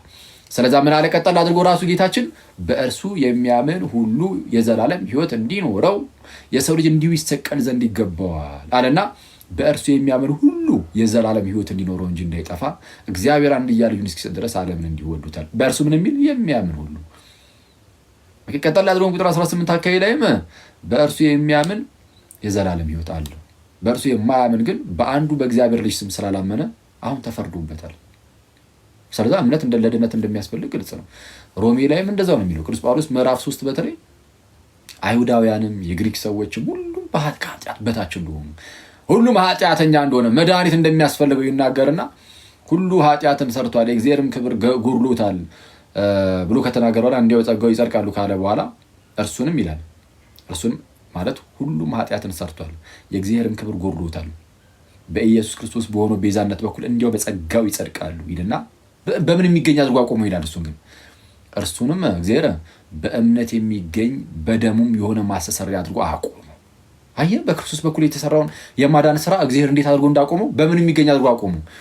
በእምነት የሚገኝ በደሙም የሆነ ማስተሰሪያ አድርጎ አቆመው። ስለዚህ እምነት ያስፈልጋል ያስፈልጋል። ስለ እምነት በጣም በሰፊው ሮሜም ገላትያም ተናግሯል ቅዱስ ጳውሎስ በጣም በሰፊው። ኤኒዌይስ ሌሎች ክፍሎች ላይ ጌታችንም በጣም በሰፊው እንደዚሁ ተናግሯል። እና ስለዚህ እምነት ያስፈልጋል። የመጀመሪያው ሰው እምነት ግን ምን እንደሆነ ሶስቱም ክራይቴሪያዎች ነግሬያቸዋለሁ። የሚያድነው እምነት እንደምን ያለ እምነት ነው የሚለው። ሁለተኛ ጥምቀት ነው። እንግዲህ መጽሐፍ ቅዱሳችን እምነት ብቻ አይደለም ያለን፣ ጥምቀትንም ነግሮናል። አሚን ብለህ ትቀበላለህ፣ አምነህ ወደ ጥምቀት ውስጥ ትገባለህ። ልክ ስትጠመቅ በዛ ውስጥ እግዚአብሔር ዳግም ይወልዳል። ከጌታ ጋር አንድ ያደረግህና ከልጁ ጋር ማለት ነው አንድ ያደረግህና ኢየሱስ የእግዚአብሔር ልጅ ስለሆነ ልክ ከክርስቶስ ጋር አንድ ስትሆን አንተ ራስህ የእግዚአብሔር ልጅ ትሆናለህ።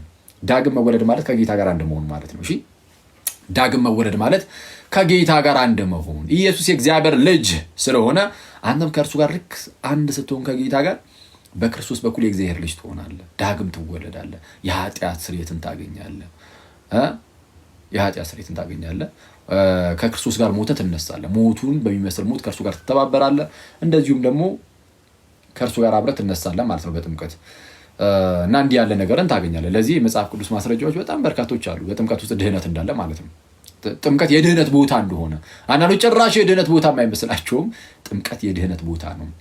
ማስረጃ ራሱ ጌታችን ኢየሱስ የተናገራቸው በጣም ብዙ ክፍሎች አሉ። ለምሳሌ ማርቆስ 16 ላይ የሚጠቀሰው ከቁጥር 15 ጀምሮ በተለይ እንግዲህ ወደ ዓለም ሁሉ ሂዱ ወንጌልን ለፍጥረት ሁሉ ስበኩ ይልና ወንጌልን ስበኩ ካለ በኋላ ያመነ ይላል። ወንጌልን ሰብካችሁ ያ የሰማውን ወንጌል ያመነ የተጠመቀም እሺ ይድናል። የሚድነው ማን ነው ከተባለ በሐዋርያት በኩል የተሰበከውን የጌታን ወንጌል ሰምቶ ያመነ የተጠመቀም እርሱ ይድናል። ያላመነስ ወንጌሉን ሰምቶ አላመንም ካለ አይድንም። ያላመነ ይላል እንጂ ያላመነ ያልተጠመቀ አይልም የሚል ሰው አለ። ወንጌሉን ካላመነ ሲጀምር ነው ይጠመቃል። ያልተጠመቀ ተብሎ መጨመር አይጠበቅበትም። ገና ከጅምሩ ያላመነ ከተባለ ወንጌሉን ሰምቶ አስበው እንዲህ ክርስቶስ እንዲሆኑላል እና ሰው አንተም ብትጠመቅ ከዚህ ከክርስቶስ ድህነት ተካፋይ ትሆናለህ ወይም ደግሞ ከጌታ ጋር አንድ ትሆናለህ እያለ ቢሰበክ አንድ ሰው አላምንም ካለ እና አጥምቀኝ ይላል አይልም። ስለዚህ ያላመነ ግን ይፈረድበታል ሲል ያላመነ ሰው ገና ከጅምሩ ስለማይጠመቅ ያልተጠመቀ ማለት አይጠበቅበትም። ከላይ ግን ያመነ የተጠመቀም ይድናል። በቃ ቃል በቃል እንዲህ ብሎ ከተከራከርክ ከክርስቶስ ጋር ማለት ነው አንተ የክርስቶስ ተቃዋሚ ነህ ማለት ሳታስበው የክርስቶስ ጠላት ሆናል ማለት ነው። እኔ ይሄን እንግዲህ በግልጽ ነው መናገር ያለብን አይደል? ይሄንን ትምህርት የሚክድ ኢየሱስ የተናገረውን እምቢ የሚል በኢየሱስ ላይ ያመፀ ይባላል። የፈለግ አንደበት ላይ ኢየሱስ ብትል ኦንሊ ጂሰሶች ስማቸውን ሳይቀር ኢየሱስ ብቻ ብሏል። ኢየሱስ ስላልክ ብቻ በተአምር አታመልጥም። ኢየሱስ የሚል የኢየሱስ ጠላት ማለት ነው። ኢየሱስ የሚል የኢየሱስ ጠላት ሆኖ ሰው ሊነሳ ይችላል እና በጣም ጥንቃቄ ይፈልጋል። ክርስቶስ ማነው ጥምቀት ለድህነት ነው ብሎ አስተምሮ እኛ ግን ነው አይደለም ካልን አሁን ጠላትነት ከማን ጋር ከአክሊል ጋር ነው? አይደለም። ከኦርቶዶክስ ክርስቲያን ጋር ብቻ ነው? አይደለም። በቃ ከክርስቶስ ጋር ነው። ከክርስቲያን ጋርም ጭምር ነው። ግን በዋናነት የክርስቲያን ራስ የሆነው ክርስቶስ ስለሆነ በክርስቲያን በኩል ከራሱ ከጌታችን ከክርስቶስ ኢየሱስ ጋር ነው እና የክርስቶስን ትምህርት የሚቃወም እርሱ የክርስቶስ ተቃዋሚ ስፒሪት ተቃዋሚ መንፈስ ነው እና ይህን መንፈስ ሰው በጣም አጥብቆ ሊቃወሙ ይገባል። በጣም በብዙ ነገር ሽፍንፍን ብሎ ተከዳድኖ ምናምን የለም እንደሌላ አስመስሎ ነው የሚያስቀምጠው እና ስለዛ መጠንቀቅ ይፈልጋል ማለት ነው። እሺ ጌታችን አሁን በሌላ ስፍራም እንደዚሁ በዮሐንስ ወንጌል ምዕራፍ 3 ቁጥር 5 ላይ እውነት እልሃለሁ ሰው ከውሃና ከመንፈስ ካልተወለደ በቀር ወደ እግዚአብሔር መንግሥት ሊገባ አይችልም ብሏል። በቃ አለቀ። ከውሃ እና ከመንፈስ። አንዳንድ ሰው ይመጣና ምን ይላል መሰላችሁ? ኦኬ ከውሃና ከመንፈስ ይላል። ውሃ የሚለው እኮ ይልና መንፈስ የሚለው መንፈስ ነው ራሱ ነው ይላል። ከውሃ እና ከመንፈስ ካልተወለደ በቀር የሚለው እና መንፈስ የምትሏ በቃ ራሷ መንፈስ ነች ተብላ የምትተረጎመው ቃሏ መንፈስ ነው። ውሃ የምትሏን ግን እንቀይራታለን፣ ሌላ ትርጉም ነው ያላት ይላል። መንፈስ የሚለው ራሱ መንፈስ ነው፣ ሌላ ምንም ትርጉም አንሰጠውም። ውሃ የምትሏ ግን ውሃማ ውሃ አይሆንም ሌላ ነገር ነው የሚሆነው ብሎ እንደዚህ ክዶ የሚመጣ አለ። ባይዚ ክዶ በስማ እና የእርሻን ታሪክ ውስጥ ይህንን የካደ ሰው የለም። ውሃ የሚለውን በቃ ለጥምቀት ነው የሰጡት። አለቀ። ከውሃና ከመንፈስ የሚለውን ለጥምቀት ይህንን የጠቀሰ አባት ሁሉ የሚሰጠው ለጥምቀት ነው። ዛሬ አንተ ድንገት መተህ ለጥምቀት አይደለም ትላለህ እንዴ? ሲጀመር መጽሐፍ ቅዱስ እንደዚህ አይተረጉም እንዴ? ሁለት ቃል አንድ ላይ ሆኖ በተመሳይ ቃል ተያይዞ ተጣምሮ የመጣን ሁለት ቃል አንዱን ተረጉማለሁ አንዱን አልተረጉምም ትላለህ እንዴ? ከራስ ትምህርት ጋር እስካልተስማማ ድረስ እንደፈለክ የክርስቶስን ቃል የምታጣምም ከሆነ አንተ እንዴ ለክርስቶስ ያልተመለስክ ለኔ ለዳውማ መቼም አትመለስም። አይስቀልም ነው ግን አደገኛ ነው። ስለዚህ በጣም ይሄ አንዳንድ ብዙዎቹ ያው ይሄንን ባለማወቅ ነው እንደዚህ የሚስቱት። ስለዚህ በተቻለ አቅም ጥንቃቄ ይፈልጋል። ሳናስበው የክርስቶስ ተቃዋሚ ሆነ እንዳንነሳ ማለት ነው። እሺ ጌታችን እንደዚሁ በማቴዎስ ወንጌል ምዕራፍ 28 ቁጥር 19 ላይም እንግዲህ ሂዱ አሕዛብን ሁሉ በአብ በወልድ በመንፈስ ቅዱስም እያጠመቃችኋቸው ደቀ መዛሙርት አድርጓቸው ይላል። ደቀ መዛሙርት ማለት የኔ ማለት ነው። የኔ አድርጓቸው፣ የኔ ደቀ መዝሙር አድርጓቸው ማለት የኔ አድርጓቸው እንደማለት ነው። ሰው የክርስቶስ የሚሆነው በመጠመቅ ውስጥ ከሆነ የክርስቶስ ሳይሆን መዳን ስለማይችል ጥምቀት ለድህነት እንደሆነ ግልጽ ነው። እንደነዚህና መሰሉ ያሉ ነገሮች እንግዲህ ጥምቀት ምናምን ቅዱስ ቁርባን በጣም በሰፊው ስለተማማርን ብዙም ያናል ጊዜ መውሰድም አያስፈልግም። ሌሎች በጣም በርካታ ማስረጃዎች ደግሞ እንግዲህ ከሐዋርያቱ አለ ማለት ነው። ጴጥሮስ ምን ነበረ ያላቸው? እነዛን ያመኑ ሰዎችን የመጀመሪያው ስብከት ላይ ሰበከ። ስለ ጌታችን ኢየሱስ ሰበከና ሰብኩ ከዛ በኋላ ልባቸው ተነካ። ሐዋርያት ሥራ ምዕራፍ 2 ቁጥር 37 ላይ ይህንን የሰሙት ሁሉ ልባቸው ተነካ አለ። ልባቸው ተነካ ማለት አመኑ ማለት ነው አይደለም?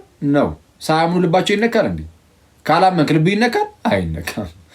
ስለዚህ ወደ እምነት መጥተዋል። ስለዚህ እነዚህ ሰዎች እንደው ምን እናድርጋሉ? ኦኬ እንግዲህ ወንድሞቼ ምን እናድርጋሉ? ምን እናድርግ ሲሉ ጴጥሮስ እመኑ አላላቸውም። ለምን? ኦልሬዲ አምነዋል። ያላመነ ሰው ሲሆን እመን ይባላል። ልክ የወህኒ ቤቱ ጠባቂ ታስታውሳላችሁ?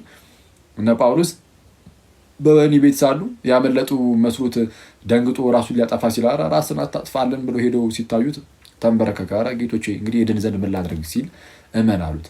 ምክንያቱም ያ ሰው አላመንም። እነዚህ ግን ስላመኑ እመኑ አይባሉም። እሺ ንስሐ ገቡ፣ ኃጢአታችሁ የሚሰረይ ዘንድ እያንዳንዳችሁ በኢየሱስ ክርስቶስም ተጠመቁ ተባለ።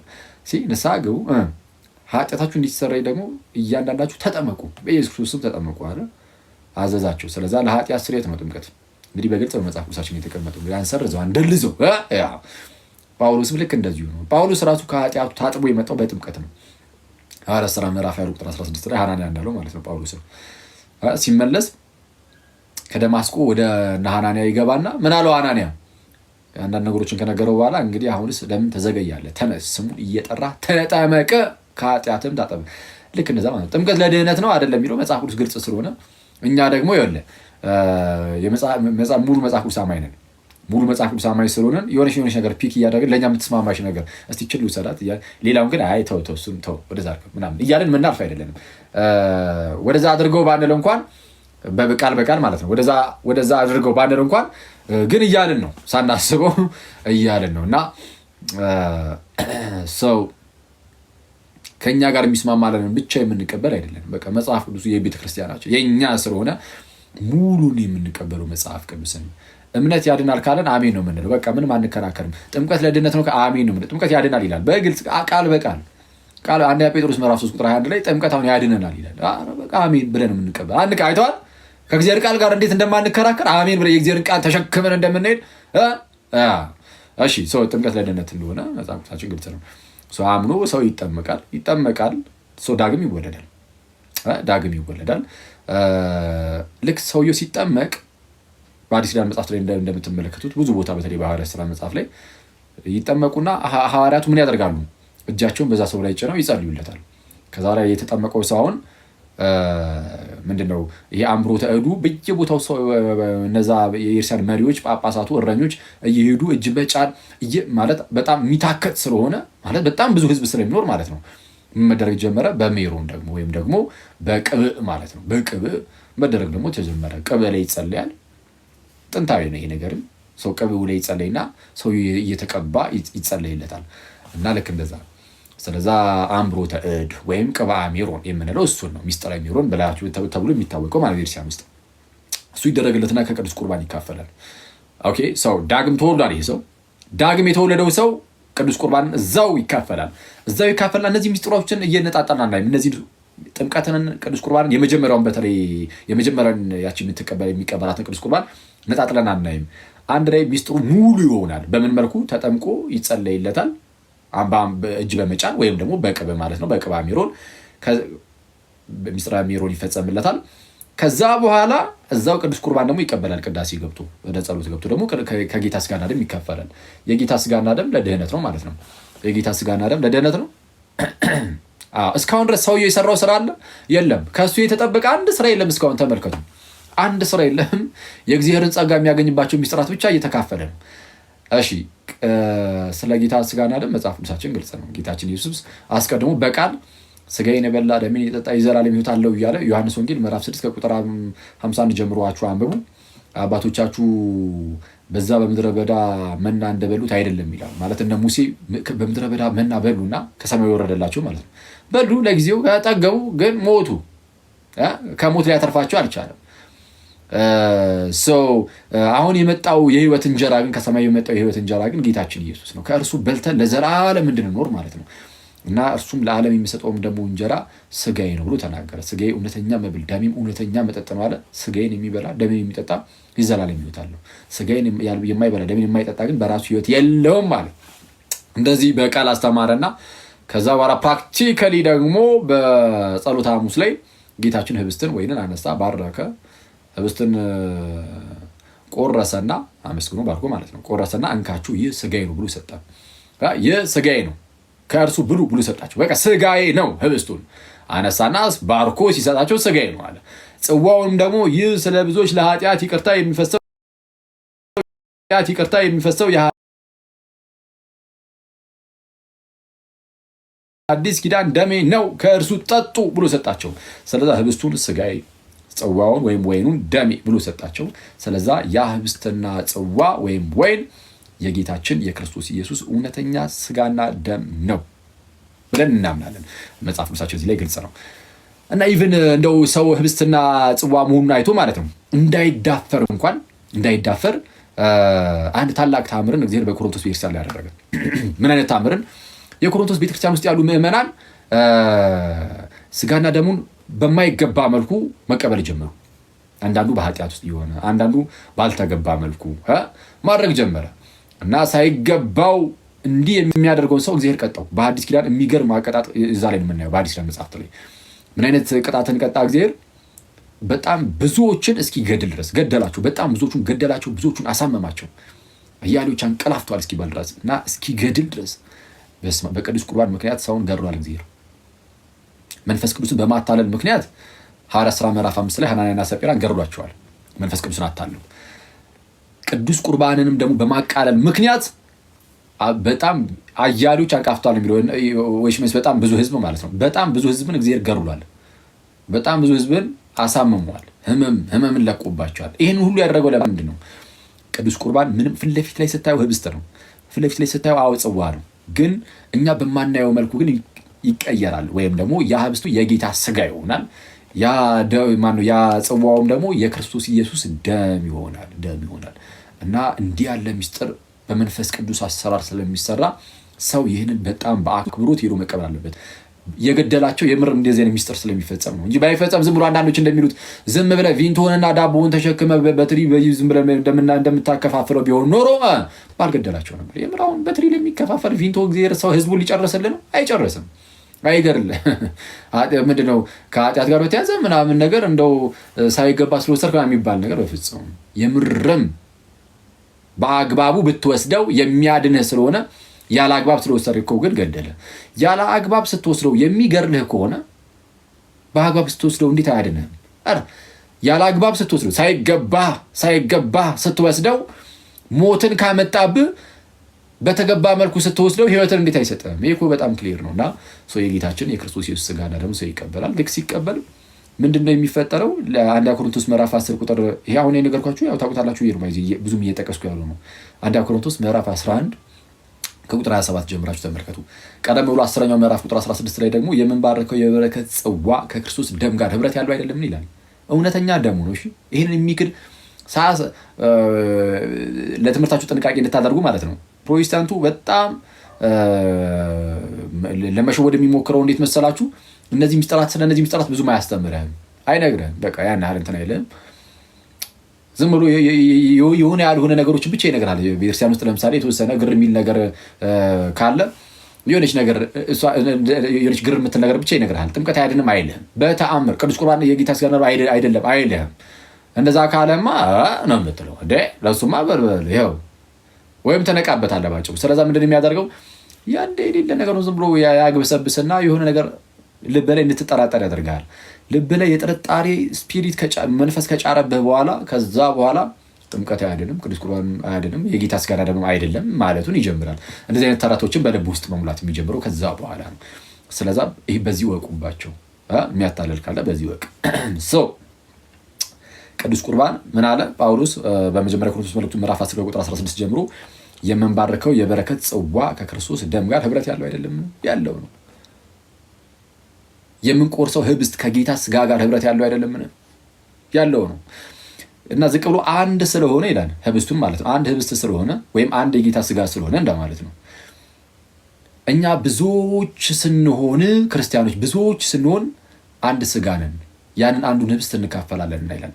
ስለዚህ አንዱን የጌታን ሥጋ በመካፈላችን ከቅዱስ ቁርባን በመካፈላችን ምክንያት ብዙዎች ስንሆን አንድ ሆነናል። አንድ ሥጋ አንድ የክርስቶስ ሥጋ ሆነናል። ስለዛ ያ ሰው አምኖ የተጠመቀው ሰውዬ ልክ ቅዱስ ቁርባኑን ሲቀበል ከሁላችሁም ከኔና ከእናንተ ጋር ከእያንዳንዳችን ጋር ይተሳሰርና አንድ ሥጋ ይሆናል። አንድ ሥጋ ይሆናል። ኦኬ አንድ ሥጋ ይሆናል። የእርሲያን አካል ይሆናል። ስለዛ ይህ ሰው ዳነ፣ አዲስ ህይወት ጀመረ። በቃ አለቀ። ምንም ያለሱ ስራ ይኸው ዳነ። ድህነቱ ፍጹም ሆነ። ፍጹም ሆነ ይነሲስ አትሊስት የዳግም መወለዱ ማለት ነው። በቃ ዳግም ተወልዷል። ይህ ሰው ድኗል፣ የክርስቶስ ሆኗል። የጥፋት ሳይሆን ወይም የሰይጣን ሳይሆን የእግዚአብሔር ሆኗል፣ የክርስቶስ ሆኗል። ያለ እርሱ ስራ እንዲያው በጸጋው ዳነ። እግዚአብሔር አዳነው እንዲያው በጸጋው። እሺ አሁን ከእርሱ እስካሁን ስነግራችሁ እስቲ አሁን እኛ ሰራ ያልኩበት ቦታ አለ የለም። ሳይሰራ ግን ይኸው ዳነ እያልኳችሁ ነው። ለዛ ነው በኤፌሶን መልእክቱ ምዕራፍ 2 ቁጥር 8 ላይ ቅዱስ ጳውሎስ ታዲያ ስራ የሚያስፈልገው የቱ ጋር የሚለው ልመጣላችሁ ነው። ኤፌሶን ምዕራፍ 2 ቁጥር 8 ላይ ጸጋው በእምነት አድኗችኋል፣ ይህም ከእናንተ አይደለም የእግዚአብሔር ስጦታ እንጂ ማንም እንዳይመካ አይደለም፣ ከስራ አይደለም ይላል። ማንም እንዳይመካ ከስራ አይደለም። ማንም እንዳይመካ ከምን አይደለም? ከስራ አይደለም። ከስራ አይደለም። እንደዚህ አይነት ክፍሎች በጣም ብዙ አሉ። ከስራ እንዳይደለ የሚናገሩ ሰው ከስራ አይደለም ማንም እንዳይመካ ከተባለ ማንም ሰውን ቦስት ማድረግ አይችልም። መኩራራት እኔ በስራዬ ነው ዳንኩት የሚል የለም ማለት ነው። ስለዚህ ጸጋው ነው ያዳነን፣ በጸጋው እንዲሁ በጸጋው። ስለዚህ አመንን፣ ተጠመቅን፣ የጌታን ሥጋና ደም ተቀበልን የሚል ነጣጠሉ አይደለም። እምነትና ቅዱስ ቁርባን ነጣጥለ እምነት ላይ ጥምቀት ላይ እንዲኮነ ቅዱስ ቁርባን ላይ ምናምን እንደዛ ሳይሆን በእምነቱ ዳግም ትወለዳለህ። ቅዱስ ቁርባን ልክ ስትቀበል ከሌሎች አካላት ጋር አንድ ሆነ የክርስቶስ አካል ውስጥ ትጨመራለህ። ከዛ በኋላ ድህነት ፍጹም ነው። በቃ ዳግም ትወልዳለህ። ድኛለሁ ብለህ መናገር ትችላለህ። ድነሃል፣ ኦልሬዲ ድነሃል ያለ ስራ። እሺ ስራስ መቼ ነው የሚመጣው? ልክ እንደዚህ የዳነው ሰውዬ ዳግም ይወለድና ማለት ነው በመንፈሳዊ ህይወቱ እያደገ ይሄዳል። ማንም ለመምሰል ክርስቶስ ኢየሱስን ክርስቶስን በመምሰል ህይወት ውስጥ ደግሞ እያደገ መሄድ አለበት። ልክ ጳውሎስ እኔ ክርስቶስን እንደምመስል እናንተም እኔን ምሰሉ እንዳለ ፍሬን እያፈራ ይሄዳል። በመልካም ህይወት ይመላለሳል ማለት ነው። አንዴ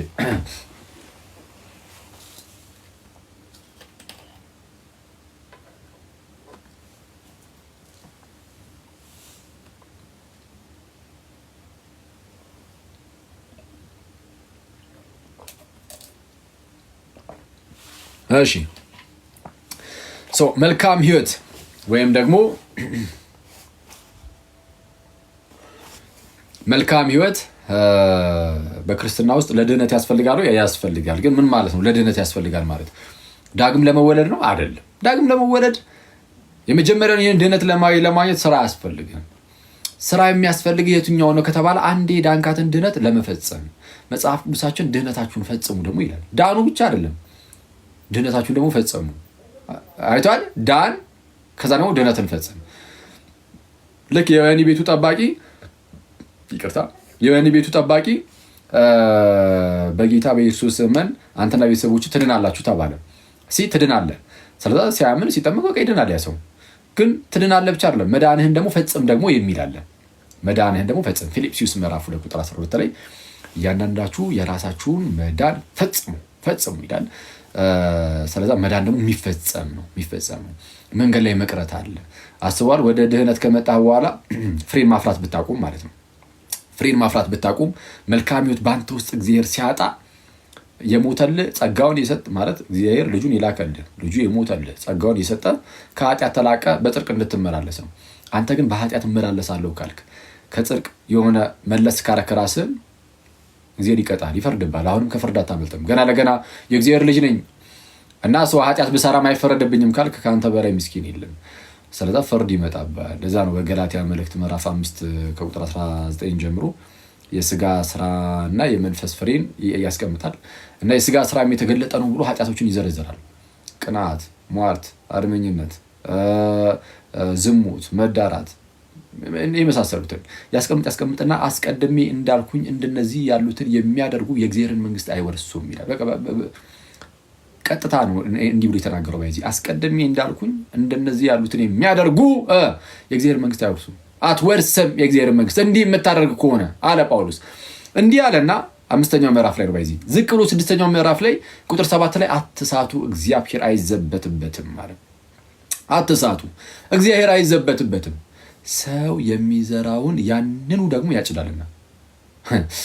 ሰው የሚዘራውን ያንኑ ደግሞ ያጭዳል። በምድር ላይ የምትዘራውን ነገር እሱን ታጭዷል አለቀ።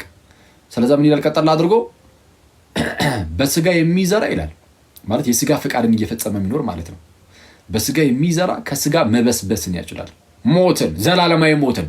በስጋ የሚዘራ ከስጋ መበስበስን ያጭዳል። በመንፈስ የሚዘራ ግን ይልና ማለትም የመንፈስን ፈቃድ እያደረገ የሚኖር ነው። እንደ እግዚአብሔር ፈቃድ፣ እንደ መንፈስ ቅዱስ ፈቃድ፣ እንደ መንፈስ ፈቃድ የሚመላለስ እርሱ ግን በመንፈስ የሚዘራ ግን ከመንፈስ የዘላለም ሕይወትን ያጭዳል። በመንፈስ መመላለስ ማለት ወይም በመንፈስ መዝራት ማለት መልካም ስራ መስራት ማለት ነው ባጭሩ። እሱ ለማወቅ ቀጣዩን ጥቅስ አንብቧት። ምን ይላል? ባንዝልም በጊዜው እናጭዳለንና መልካም ስራ ለመስራት አንታክት ይላል። መልካም ስራ ለመስራት አንታክት። እንዲህ ያለ ጳውሎስ በግልጽ ተናግሮ ጳውሎስ እንዲህ ብሎ ተናግሮ አንዳንድ ሰው ይመጣና አይ ይሄ መልካም ስራ መስራት ሆነ ከድህነት ጋር ምንም የሚያገናኘው ነገር የለም የሚል ሰው አለ። በጣም አደገኛ ነው። እና መልካም ስራ ከድህነት ጋር እንዴት ነው የሚገናኘው ከተባለ ዳግም እንድንወለድ አይደለም። የመጀመሪያውን ድህነትን ለማግኘት አይደለም። እሱንም ያለ ስራ በቃ አገኘን። አሁን ስራን የምንሰራው መልካም ስራን የምንሰራው ድህነታችንን ለመፈጸም እንዳንጠፋ፣ አንዴ ከዳን በኋላ እንዳንጠፋ ደግሞ የምንሰራው በራሳችን ነው አይደለም። እሺ በእግዚአብሔር ጸጋ የተቀበልነው ጸጋ ነው እንድናደርግ የሚያደርገንና በእግዚአብሔር ጸጋ እየበረታን እየጠነከርን ቀስ በቀስ ፍሬን እያፈራን እንሄዳለን። ካላፈራን ግን እንቆረጣለን። ጌታችን ነው እንደዚህ ያለን። ኢየሱስም እንዲህ ብሏል። ምን ብሏል? በዮሐንስ ወንጌል ምዕራፍ 15 ከቁጥር 1 ጀምሮ እውነተኛ የወይን ግንድ አባቴ ነው። እውነተኛ የወይን ግንድ እኔ ነኝ፣ ገበሬውም አባቴ ነው። እውነተኛ የወይን ግንድ እኔ ነኝ፣ ገበሬውም አባቴ ነው። በእኔ ያለውን ቅርንጫፍ ፍሬ የማያፈራውን ልክ በእኔ ያለውን ያለው ክርስቶስ እውነተኛ የወይን ግንድ ነኝ ብሎ ግን በእርሱ ያለ ቅርንጫፍ ሆኖ ፍሬን ካላፈራ ምን ይደረጋል? አባቴ ይቆርጠዋል። የሚያፈራውን ግን አብዝቶ እንዲያፈራ ያጠራዋል ይላል። የሚያፈራ ግን ሲታይ አብዝቶ እንዲያፈራ ደግሞ ያጠራዋል። ትንሽ ስታፈሩ አብዝታችሁ እንድታፈሩ እያጠራችሁ ጊዜ ይሄዳል። ማናፈራ ፍሬን ጭራሽ ማናፈራ ከሆነና እንደው እምቢ የምንል ከሆነ ግን እግዚአብሔርን በቃ እሱ ይቆርጠናል። እምቢ የሚሉት ራሳቸው እነማን ናቸው? ኢቭን በክርስቶስ ሆኖ ራሱ ማለት ነው። በእኔ ያለውን ቅርንጫፍ ነው ያለው ኢየሱስ። አይ እነዚህ ሲጀምር አላመኑም ይላል አንዳንድ ሰው። ኧረ በክርስቶስ የሆነ ሳያምን ማንም ሰው በክርስቶስ መሆን አይችልም። በእኔ ያለውን ቅርንጫፍ ነው ያለው። እውነተኛ የወይን ግንድ እኔ ነኝ። እቺን ስላላሳያችሁማ ታሳያችሁ። እውነተኛ የወይን ግንድ እኔ ነኝ የሚለው ሲነሳ እቺ ትዝ አለችኝ። ባለፈው የእመቤታችንን አሳይቻችሁ ነበርና እሺ የሆነ ሰው ያወጣልኩብኛል እንደዚህ ስዕለት ላውጣት ከላስቲክ ውስጥ አይደል እውነተኛ የወይን ግንድ እኔ ነኝ፣ ገበሬውም አባቴ ነው፣ እናንተ ቅርንጫፎች ናችሁ ነው እያለ ያለን እና በእኔ ያለው ቅርንጫፍ ፍሬ የማያፈራው ቢኖር እርሱን አባቴ ይቆርጠዋል አለ። ስለዚህ ካላፈራችሁ ትቆረጣላችሁ።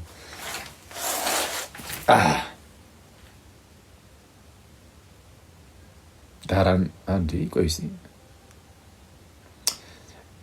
የወይን ግንድ ዛፍ አይነት ነገር ይሁንና መሀል ላይ የጌታችን የክርስቶስ ኢየሱስ ስዕል ነው። እንዴት ነው በጌታ ስም? ኦኬ ይሄው አሁን አሪፍ ነው። ከዛ በኋላ ሐዋርያቱ መሆናቸው ነው። አክቹአሊ እዚህ ላይ ምንድነው ለሐዋርያቱ ተደርጎ ተስሎ ነው። በጣም ደስ የሚል ደስ የሚል ስዕል ነው።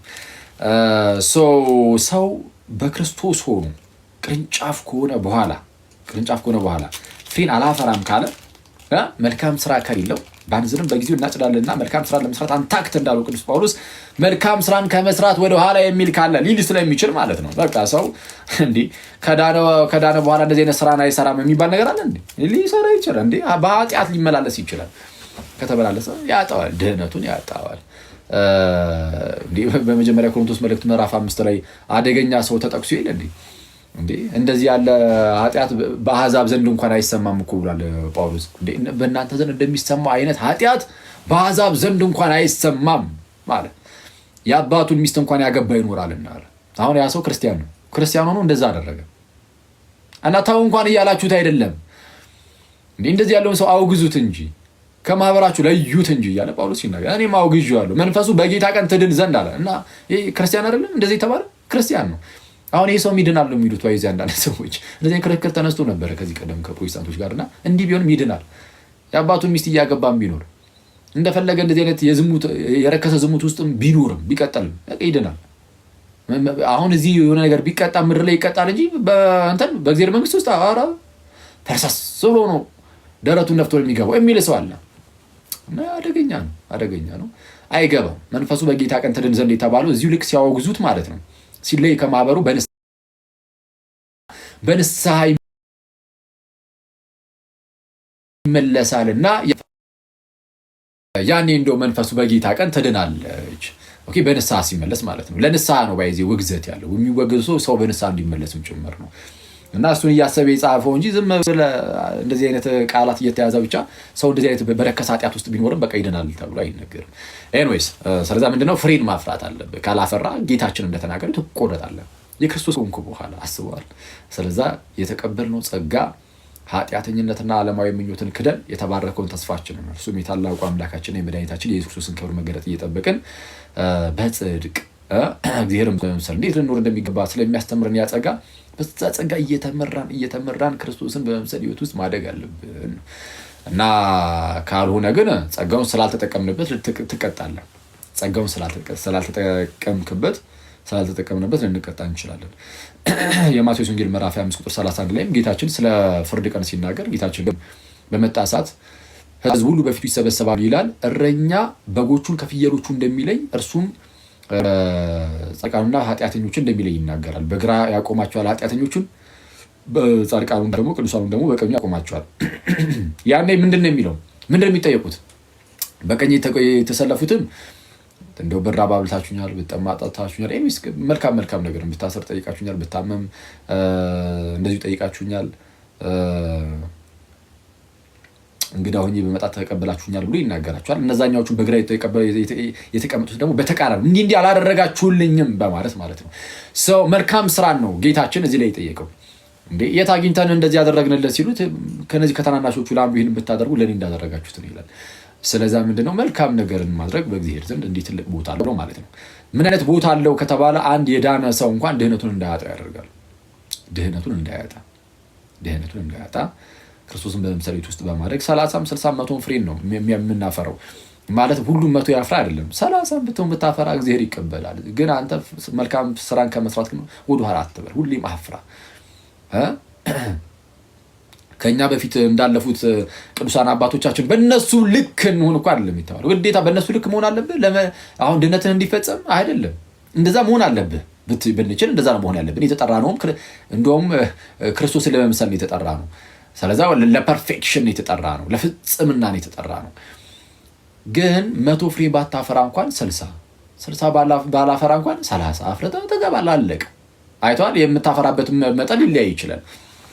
ሁሉም ሰው በቅዱስ ጊዮርጊስ ወይም በቅዱስ ተክለ ሃይማኖት ወይም ደግሞ በሌሎች ቅዱሳን ልክ ካልሆነ አትገባም። እንደዛ አይደለም።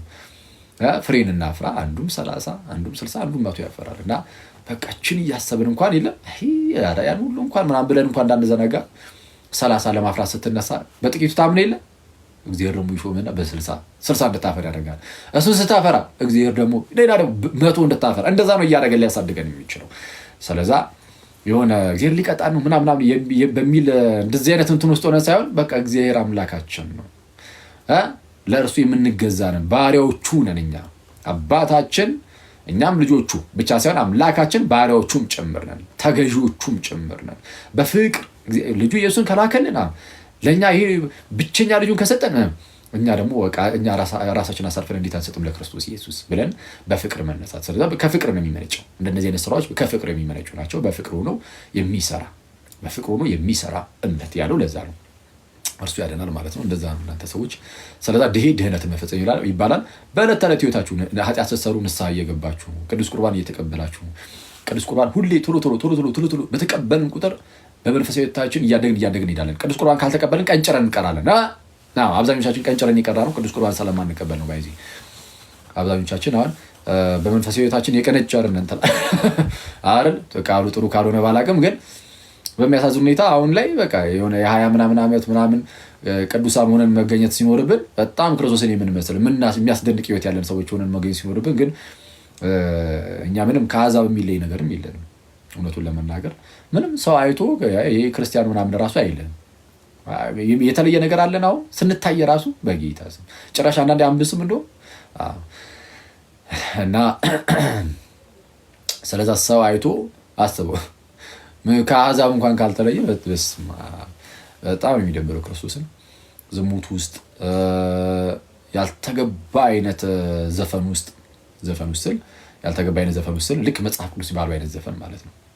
ሌሊቱን ሙሉ እየተዳራ የምታድርበት አይነት ፓርቲዎች ልክ እንደዚህ አይነቶችን ነው ባይዚ ዘፈን የሚለው መጽሐፍ ቅዱስ። እንደዚህ አይነት ነገር ውስጥ ስትታይ፣ ዝሙት ውስጥ ብቻ ስትታይ፣ ምቀኝነት ውስጥ ብቻ ስትታይ፣ ተንኮል ውስጥ ብቻ ስትታይ በልብህ ላይ የሆነ ዝም ብለህ አንዳንዴ የአምልኮ መልክ ኑሮን ኃይሉን እስክንክለው ድረስ የምንሆን ሰዎች እግዚአብሔር የምርም በልባችን ላይ ሳይኖር ሲቀር ምንም እግዚአብሔርን ልባችን ላይ አናስበውም። አንደበታችን ላይ ያለ እንደው እግዚአብሔር እንላለን፣ ልባችን ላይ እግዚአብሔር እየጠፋ ሲል በቃ እንደዚህ አይነት ሲሆን በጣም አስቸጋሪ ነውና ከአሕዛብ አንለይም ማለት ነው። አምላክ የለም ከሚለው ራሱ አንለይም። እግዚአብሔር ከልባችን ላይ ጠፍቶ አንደበታችን ላይ ብቻ ከቀረ በአንደበታቸው ብቻ ያመልኩኛል እንደተባለው ዝም ብሎ እግዚአብሔር አንደበት ላይ ብቻ ቀርቶ ልብ ላይ እግዚአብሔር ከጠፋ እግዚአብሔር የለም ከሚለው ወዳጅ አትለይም ማለት አንለይም። ከእነሱ በምን እንለያለን? በምንም አትለይም። እና በጣም አስቸጋሪ ነው። ከብዙዎቻችን ልብ ላይ እግዚአብሔር እንዳይጠፋ በጣም መጠንቀቅ አለብን። እግዚአብሔር ከልባችን ላይ ሊጠፋብን ይችላል። በጣም ወደ ኃጢአት ዝም ብለን ስምጥ እያልን ስንሄድ እግዚአብሔርን እየረሳ ነው። ከዛ በኋላ ኃጢአት ለእኛ ኖርማችን ይሆናል። ኃጢአት ምናምን ካላደረግክ እንደውም ከባድ ነው። ኃጢአት ካላደረግክ ኧረ በስመ አብ ምን ሆነ ነው ልትባል ትችላለህ። ስለዛ ኃጢአት እንደ ኖርም ከሆነ ኃጢአት ባህላችን ከሆነ እግዚአብሔር ከልባችን ላይ ጠፍቶ አንደበታችን ላይ ብቻ ይሆናል ማለት ነው። እግዚአብሔር ከልባችን ላይ እየጠፋ አንደበታችን ላይ እና እንደዛ እንዳይሆን ምን ማድረግ አለብን? በመንፈሳዊ ሕይወታችን ማደግ አለብን። አንድ ሕፃን ልጅ ይወለድና ማለት ነው በስጋ እያደገ እንዲሄድ ስጋዊ ምግብ ይሰጠዋል። ስጋዊ ምግብ እየተሰጠው እየበላ በስጋ እያደገ ይሄዳል። በመንፈሳዊ ሕይወታችንም ልክ እንደዚህ ነው ብያቸዋለሁ። በመንፈሳዊ ሕይወታችን አንድ ሰው በመንፈሳዊ ሕይወቱ ዳግም ይወለድና አምኖ ሲጠመቅ ማለት ነው። አምኖ ሲጠመቅ ዳግም ይወለዳል፣ ቅዱስ ቁርባኑ ይቀበላል። ከዛ በኋላ ያ በመንፈስ የተወለደው በቀስ በመንፈስ እያደገ እንዲሄድ መንፈሳዊ መብል ያስፈልገዋል። ያ መንፈሳዊ መብል ቅዱስ ቁርባን ነው ጋይስ። እና በጣም በሚያሳዝን ሁኔታ ብዙዎቻችን ደግሞ ከቅዱስ ቁርባን ርቀናል ነው። ስለዛ ቅዱስ ቁርባን እየተቀበልን ጠንካራ እየሆንን ጠንካራ ስራን እየሰራ እንኖራለን። አለበለዚያ ግን ለምሳሌ አንድ ሰው ምንድነው በስጋዊቱ ማለት ነው እየኖረ ግን ደህና ምግብ የማይበላ ከሆነ ደህና ምግቡን ተወውትና ጭራሹን ምግብ አልበላም ቢል እንደ አቅም ኖሮት ራሱ ለስጋው ራሱ ስራን ይሰራል እንዴ? መስራት አይችልም። ለስጋው ስራን መስራት እንዲችል ምግብ መብላት ያስፈልጋል። ምግብ መብላት ያስፈልጋል። አዛ አቅም ያጣል፣ ስራን አይሰራም። ኖርማሊ ስጋዊ ስራም አይሰራም። ልክ እንደዚህ ሁሉ በመንፈሳዊ ህይወታችን መንፈሳዊ መብል ካልበላን መንፈሳዊ አቅም እናጣለን። ስለምናጣ መንፈሳዊ ስራ መስራት አንችልም። ጥርስቅ አድርገን ምግብን ትበላለህ፣ ስጋዊ ስራ እንሰራለን። መንፈሳዊ ስራ ላይ ግን ወፍ አትሰራም። በቃ አትችልም። ለምን? መንፈሳዊ አቅም የለም። ያለን ሊመስለን ይችላል። አንዳንዴ ግን ዞር ብለን ህይወታችንን ካየነው የለንም። ሲጣራ በጣም አደገኛ ሁኔታ ላይ ነው የምንኖረው እና ስለዛ በጌታ ምህረት ሁሉም ነገር በጌታ ቸርነት ነው የሚሆነው። በጌታ ቸርነት ከቅዱስ ሚስጥር እየተካፈልን ቀስ በቀስ የለም በአንዴትም አናድግም። ቀስ በቀስ እያደግን ልንሄድ ይገባል ነው እና ፕሊዝ ቅዱስ ቁርባን በጣም ይታሰብበት። ቅዱስ ቁርባን በጣም በህይወታችን ውስጥ በጣም እንደ ቀልድ ያጣነው ነገር ቅዱስ ቁርባን ነው። በጣም ሳናስበው ጥፍት ያለ ነገር ቅዱስ ቁርባን። ህፃን እያለ ትቆርባለህ፣ ከዛ በኋላ ወፍ በጣም አስቸጋሪ ነው እና የቅዱስ ቁርባን ህይወት በጣም መመለስ አለበት። ያኔ አስባችሁታል? አሁን ማለት ከቅዱስ ሚስጥር ቶሎ የሚካፈል ሰው በኃጢአት መቼስ የምወደቅ እንትኑ በጣም ማለት ያው ቀን በቀላሉ እንደዚህ በኃጢአት ዝም ብሎ እንደዚህ አይወድቅም። ኦፍኮርስ አቅምም ቅዱስ ቁርባን ስለሚሰጠው ማለት ነው። ሊወድቅ ይችላል። ኦፍኮርስ በኃጢአት ምንም ግልጽ ነው። በኃጢአት ሊወድቅ ይችላል። ቢወድቅም ይነሳል። ቶሎ ንስሐ ይገባል። እየተባለ ቀስ እያሉ ማደግ ነው። ግን ቢያንስ ግን በጣም ነውረኛ የሆነ ነገር ግን ውስጥ ግን ኢንቮልቭ አያደርግም፣ አይገባም። አስባችሁታል? ኢትዮጵያ ውስጥ ያለውን ጠቅላላ ክርስቲያን ጠቅላላ ኦርቶዶክስ ቆራቢ ብቻ ቢሆን እንዴ ሌላው አምልኮ እኮ ያሉት እንተና ቤተክርስቲያናት እኮ ጠቅላላ ቆራቢ እኮ ናቸው። በጣም እኛ ሀገር እኮ በጣም ነው የምናሳዝነው። መብራንን በስመ አብ ቤተክርስቲያን በጣም ትልቅ የቤት ስራ እኮ ያለባት ቤተክርስቲያናችን በጣም ትልቅ የቤት ስራ ቤተክርስቲያን ሲባል እኛም ጭምር ማለት ነው። በጣም ትልቅ የቤት ስራ ነው ያለብን። የኢትዮጵያ ቤተክርስቲያን የማታቆርብ ልጆቿን የማታቆርብ ወጣት ልጆቿን የማታቆርብ እንዳትባልብን ቤተክርስቲያናችን በጣም ቅዱስ ቁርባንን በደንብ ልናስብበት ይገባልና ይሄ ሁሉ ኢትዮጵያ ውስጥ ያለ ክርስቲያን ቢቆርብ ለምሳሌ እየቆረበ የሚኖር በየሳምንቱ እየደሚቆርብ ወይ በየ15 ቀኑ የሚሆን ብቻ በቻለው አቅም ግን ቶሎ የሚቆርብ ቢሆን ንስሐ እየገባ የሚቆርብ ቢሆን ኧረ በስመ አብ አስባችሁታል እንዴ? ኧረ ማለት ሀገሪቷ ላይ ራሱ የሚፈጠሩን ነገር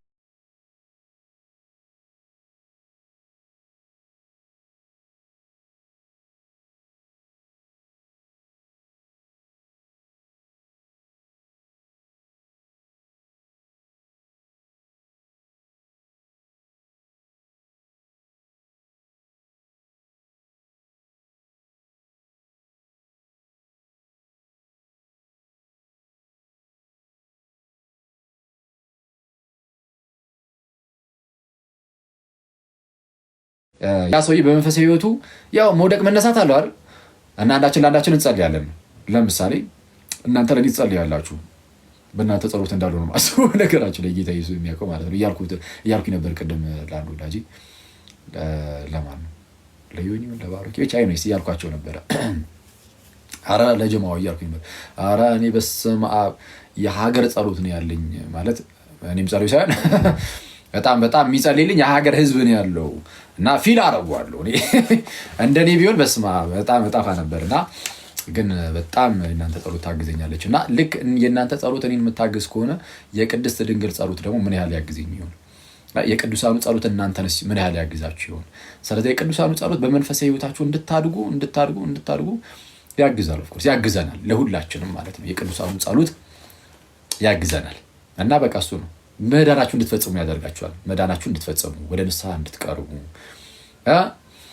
ኃጢአት ሰርታችሁ ቢሆን እግዚአብሔር ኃጢአታችሁን ይቅር እንዲልላችሁ ወደ ንስሐ እንድትቀርቡ ቅዱስ ቁርባን እንድትቀበሉ እንድትበረታቱ እግዚአብሔር ኃይሉን እንዲሰጣችሁ እንደዚህ ያደርጋል። አንድ ሰው ከእናንተ መካከል በመንፈሳዊ ህይወቱ ወደቅ እያለ ያለ ሰው ካለ ለሱ ብትጸልዩለት እግዚአብሔር ሊደርስለት ይችላል። የእናንተን ጸሎት ሰምቶ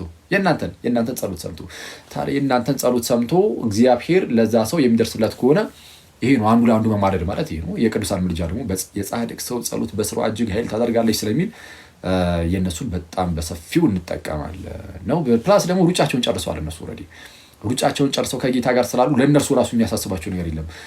እናንተ እና እኔ እዚህ ጋር አንዳችን ለአንዳችን ብንማልድ ብንጸልይ ሩጫ ላይ ሆነን ነው ለራሳችን እያሰብን፣ ከዛ ደግሞ አንዳችን ለአንዳችን መማለድ ነው። እነዛ ቅዱሳን ግን ሩጫቸውን እንኳን ጨርሰው ከጌታ ጋር ነው ያሉት። ከጌታ ጋር ሆኖ ለእናንተ ሲያሳስቡ አስቡ። ኧረ በስመ አብ።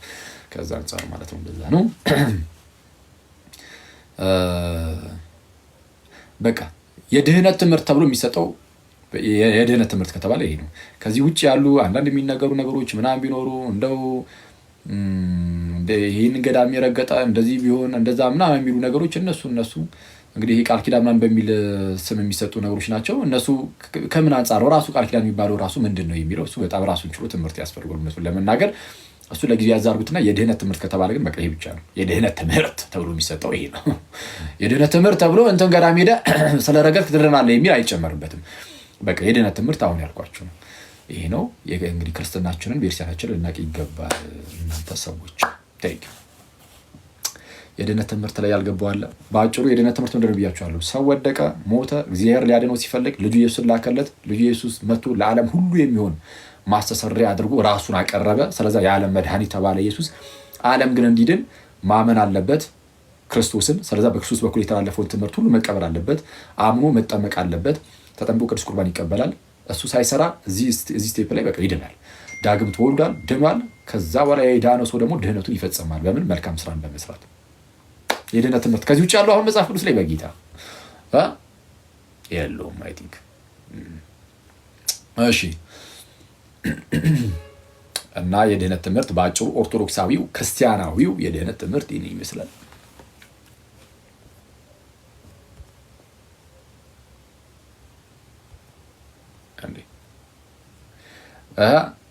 ያልገባችሁ ነገር አለን ትላለህ።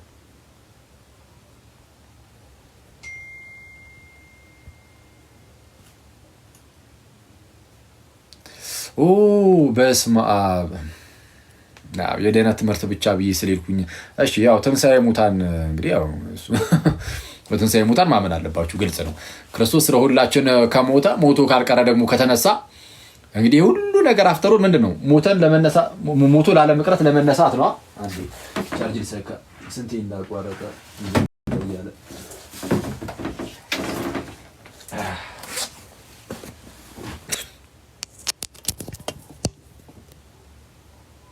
እሺ። ሞተን ደግሞ አንቀርም እንነሳለን ነው። የትንሣኤያችን በኩር ክርስቶስ ኢየሱስ ስለተነሳ እኛም ሞተን አንቀርም እንነሳለን። ተነስተን እንደ መላእክቱ ሆነን ደግሞ እንኖራለን ነው።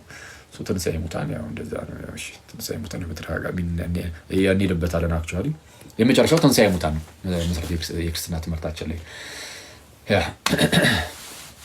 እሺ ከተግባባን አኖሴ ካለ አንድ መዝሙር ሰምተን